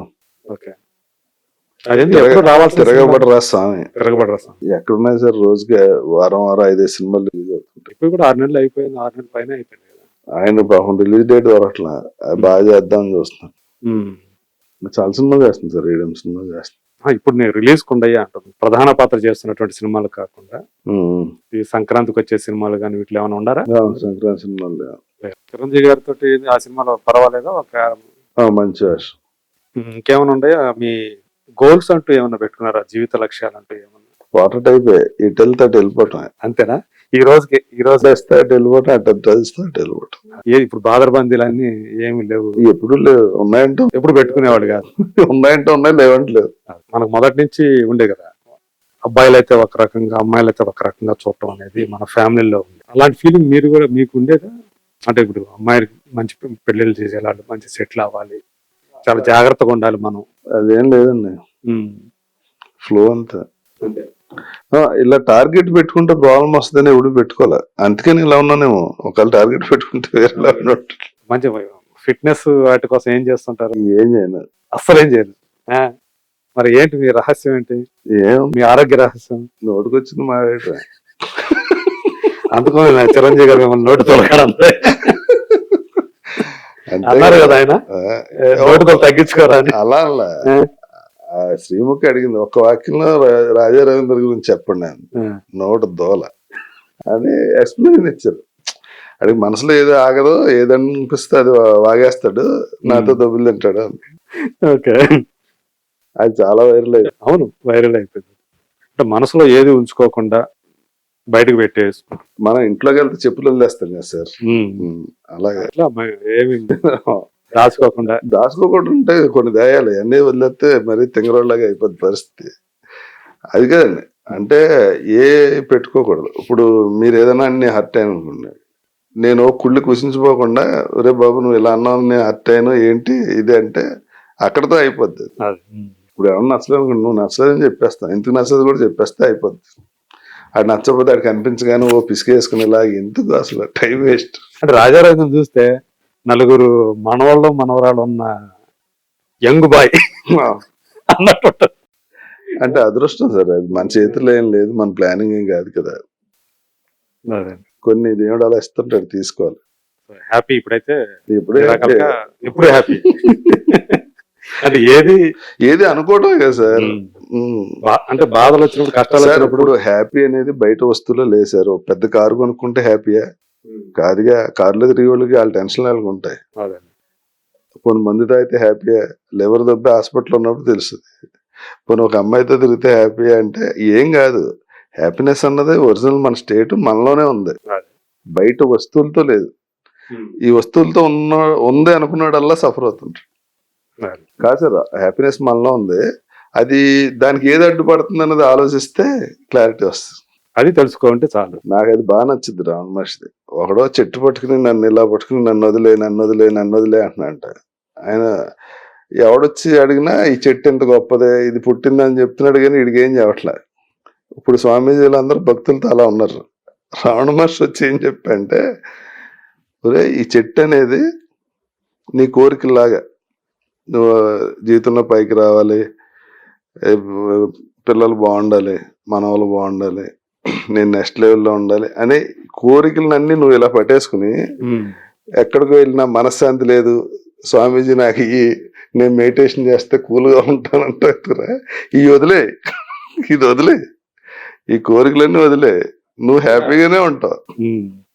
ఇవన్నీ నువ్వు మనసులో పెట్టుకుని మళ్ళీ ఇంకోటి ఎవరి దగ్గరికి వెళ్ళి నాకు ఇన్ని ప్రాబ్లమ్స్ ఉన్నాయని అక్కడ చెప్పుకోవడం ఎందుకు? నీకు ఏ ప్రాబ్లం లేదు, కొని తెచ్చుకుని వీటిని ఎలా వదిలించుకోవాలని మళ్ళీ అడిసలా కాలేజ్ కడుక్కున్నట్టు ఉంటది. సో ముందు ఆ చెట్టును వదిలే, ఫ్రీగా ఉండని చెప్పారు. అది బాగా నచ్చింది నాకు, అది ఫాలో అవుతుంటా. ఓకే, ఇలాంటి మంచి విషయాలు తీసుకుంటారనమాట. తీసుకోగలరు అంటే ఆధ్యాత్మికంగా ఇదిగా వెళ్తుంటారా? Who am I. Okay, Ravana Maharshi devoted చిన్నప్పటి నుంచి. అవునా? అయితే అక్కడికి అరుణాచలంకి ఎన్నిసార్లు వెళ్ళి ఉంటారు? అయితే నేను వెళ్తే బాగా ఊళ్ళో పెద్దవాళ్ళు కూడా కలుస్తుంటాం. మా గురుగారు ఉన్నారు సూర్య గారు అని, ఆయన అమెరికాలో ఉంటారు. ఆయన ఎక్స్ట్రాడినరీ, అంటే రావణ మహర్షి గురించి చాలా విపులంగా మాట్లాడతారు. ఆయన ఓన్లీ రావణ మహర్షి గురించే మాట్లాడతారు. అక్కడ చలంగారి సమాధి ఉంది కదా, అది ప్రజెంట్ ఏ స్థితిలో ఉందండి? బాగానే ఉంటుంది, బాగానే చూసుకుంటుంటారు దాన్ని. చలంగారు ఫైనల్ గా ఆశ్రమానికి వెళ్ళిపోయారు, రావణ మహర్షి గారి దగ్గరికి వెళ్ళిపోయారు కదా. అవును, ఇప్పుడు ఇళయరాజు గారు కూడా అక్కడికి వెళ్ళిపోయారు. ఆశ్రమం స్థలం ఇచ్చారు, ఆశ్రమంలోనే ఆయన ఇల్లు కట్టుకున్నారు ఇళయరాజు గారు. ఆయన అక్కడే ఉంటారు. కొత్త స్టూడియో ఒకటి పెట్టుకున్నారు కదా? కాదండి, పని ఉంటేనే చెన్నై వస్తారు. ఉండటం అయితే అక్కడే ఉంటారా? మ్యూజిక్ పని ఉంటే చెన్నై వస్తారు, లేకపోతే అరుణాచలంలోనే ఉంటారు. అవునా? ఆశ్రమం ఇచ్చిన స్థలంలో ఇల్లు కట్టుకుని అక్కడే ఉంటారు. ఓకే ఓకే, 24 గంటలు అక్కడే. బాగుందండి రాజా గారు. సో మీ లైఫ్ స్టైల్, మీ ఫిలాసఫీ, హ్యాపీగా హాయిగా మనసులో ఏం లేకుండా నవ్వగలగటం, అలా స్వచ్ఛంగా నవ్వగలగటం అనేది కూడా సార్ ఉన్నది ఒకటి జీవితం. అదే రావణ మహర్షి ఫస్ట్ చెప్పింది అదే సార్. ఇప్పుడు నేను 68లో పుట్టాను అనుకోండి సార్, 67లో ఈ బాడీ సంబంధించి 1 ఆటం కూడా లేదు ఎగ్జిస్టెన్స్. అంతే కదా. ఇప్పుడు 40లోనూ ఇంకో ఎప్పుడో పోతాం కదా, పోయిన 1 గంట తర్వాత ఉండదు ఎగ్జిస్టెన్స్, కాల్ చేస్తారు. ఇప్పుడు ఈ మధ్యలో జరిగింది ఏంటి? ఏం ఎమోషన్, ఏం కావాలి, ఏంటి, ప్రతిదానికి చిరాకు పడిపోయి ఈ ఫ్రేమ్ లో కనుక మనం ఉంటే ఆల్వేస్ హ్యాపీ. రాత్రి పడుకుని పొద్దున్న లేస్తున్నాను తెలియదు, దానికోసం ఇన్ని లేచిన తర్వాత బతుకుందాం అనుకోవటం, ఆ రోజు ఎలా బతకాలో అలా అది కూడా మనం ప్లాన్ చేసినట్టు ఏమి ఉండదు, ఫ్లోలో వెళ్ళిపోతుండాలి. ఆడు తిట్టాడా వదిలేయటం అంతే. ఆడు తిట్టాడా ఓకే, ఏదో చేసి ఉంటుంది, తిట్టాడా ఓకే, ఈడు పోయినాడా ఓహో, ఈడికి కూడా ఏదో చేసి ఉండవు okay. Super super, simple life. Thank you so much. Raja Ravindra అంటే ఏమిటి అనేది ఈ మాటల ద్వారా, మీ మాటలు, సో మీ జర్నీ ఇదంతా కూడా తెలియజేస్తూ ఉంటుంది అనుకుంటాను నేను. సో నిజంగానే అంటే హ్యాపీ లైఫ్ అంటే ఏంటి ఎవరికి ఏం తెలియదు. హ్యాపీ లైఫ్ అంటే ఏదైనా యాక్సెప్ట్ చేయటమే. ఓ కుంగిపోయి ఏదో బాధలు వస్తున్నాయి సార్, ఇంకొకరితో కంపేర్ చేసుకోకూడదు సార్. కంపారిజన్ మెయిన్ ప్రాబ్లం అక్కడే. ఇప్పుడు నేను చాలా మంది ఇళ్ళలో చూస్తుంటా సార్, కూతురుని ఒకలాగా కోడలను ఒకలాగా చూస్తారు. ఆ డిఫరెన్స్ ఏంటో నాకు ఇప్పటికీ అర్థం కాదు. వీళ్ళ కూతురు అత్తవారింటికి వెళ్తే అక్కడ బాధలు తిని ఇదే అవుతుంది, ఇంట్లో కోడలు మాత్రం ఈవిడ అలాగే చూస్తుంది. అసలు మెయిన్ నేను చూసిన దాంట్లో మోస్ట్ ప్రాబ్లమేటిక్ ఇదే సార్. ఎందుకు అలా ఉంటుందో నాకు ఇప్పటికీ అర్థం కాదు, కన్ఫ్యూజన్. కోడలు కూతుర్లో చూసుకుంటే వీళ్ళు పోయే టైంలో హ్యాపీగా చూసుకుంటారు. వీళ్ళకి ఆ యంగ్ ఏజ్ లో వాళ్ళని టార్చర్ చేస్తారు, వీళ్ళు ముసలి అయ్యాక వాళ్ళు టార్చర్ చూపిస్తారు, సెట్ అయిపోతారు అని అనుకుంటారు. అసలు బయట నుంచి వచ్చినందుకు ఎందుకు అలా ఆలోచిస్తారో అర్థం కాదు. ఎక్కువగా గొడవలకు కారణం ఇక్కడే ఇదే అనుకుంటాను. దేనివల్ల వస్తుంది నాకు అది. ఇంట్లో ప్రశాంతంగా ఉండగలిగితే, ప్రశాంతత ఉంటే అంతకు మించిన ఆనందం ఉండదు ఎందుకు అనుకుంటాను. ఉండదు సార్ ప్రశాంతత? ఇప్పుడు మన అమ్మాయి ఇంకోళ్ళ ఇంటికి వెళ్ళింది సార్, వాళ్ళ కూతుర్లే చూసుకుని మన ఇంటికి వచ్చిన అమ్మాయిని మనం కూతుర్లే చూసుకుని అసలు ప్రాబ్లం ఉండదు కదా. అవును. మన కూతుర్ని మాత్రం వాళ్ళు చూసుకోవాలి, మనం మాత్రం కోడల్లా చూస్తూ ఉంటాయి కుదిరితే. ఈవిడ పడ్డ బాధలు మళ్ళీ ఇక్కడ చూపించాలి, తర్వాత ఓల్డ్ ఏజ్ హోమ్ లో పడేసారని ఎడుతారు. అవును. అలా డిఫరెన్స్ ఎందుకు వస్తుంది అర్థం కాదు. సో మీ ఇంట్లో ఎలా మేనర్గా కదా, గొడవ లేదు. గొడవే లేకుండా మీ అమ్మాయిలు హ్యాపీ అంతా బాగా చూసుకుంటారు. మీ అల్లుళ్ళు చూసాను ఆ ఫోటోలు చూస్తే, మా అల్లుళ్ళు మీ అయితే ఫ్యామిలీ ఫోటోలు చూసాను. మా అల్లుళ్ళు అయితే నా కొడుకుల కన్నా ఎక్కువ. ఓకే. ఉతికి ఆరేస్తున్నాను. ఫ్రెండ్స్ లాగా ఉంటాండి, ఏదైనా వస్తే ఓపెన్ గా డిస్కస్ చేస్తాను. ఓకే. నేను బాగా ఫ్రెండ్లీగా ఉంటా వాళ్ళతో. ఇంట్లో ఉంటే మీకు మంచి కాలక్షేపం అయితే వీళ్ళందరితోటి, పిల్లలతోటి. నాకు ఏదైనా నచ్చపోయినా ఇలాగే ఓపెన్ గా మాడతాను, మా మనవాళ్ళతో కూడా మాడతా. అండ్ ఏదన్నా అంటే ఆడు రివర్స్ అవుతాడు, తాత నా ప్రైవసీ నువ్వు చెడగొడుతున్నావు అంటాడు. సారీ రా ఆడంట, ఆడి ప్రైవసీ నేను చెడగొడుతున్నాను, నాకు ఇష్టం లేని పని నువ్వు కంపెల్ చేస్తున్నావు అంటాడు. ఏంటో వాడు. ఇప్పుడు పిల్లలు అలా ఉన్నారు. అదే రే మా బాబు బెల్ట్స్ కొట్టివాడు సార్, నేను పిల్ల కూడా కొట్టాడు. నేనేంట్రా ఏదన్నా అంటే నువ్వు నా ప్రైవసీ ఇది మాడతాంట్రా. 9 years అడిగి కొడితే నువ్వు కొట్టించుకో, నాకు కుదరదు అలా అంటే. Thank you so much. So ఇంత మీ జీవితాన్ని అట్లా ఓపెన్ చేసినందుకు నిజంగా రాజారావేంద్ర చెప్పిన ఓపెన్ బుక్ అంతే కదా. అలాగే ఉండాలి సార్, దాచుకుని ఇక్కడ చేసేది ఏం లేదు, ఒక రోజు శూన్యం. Thank you very much.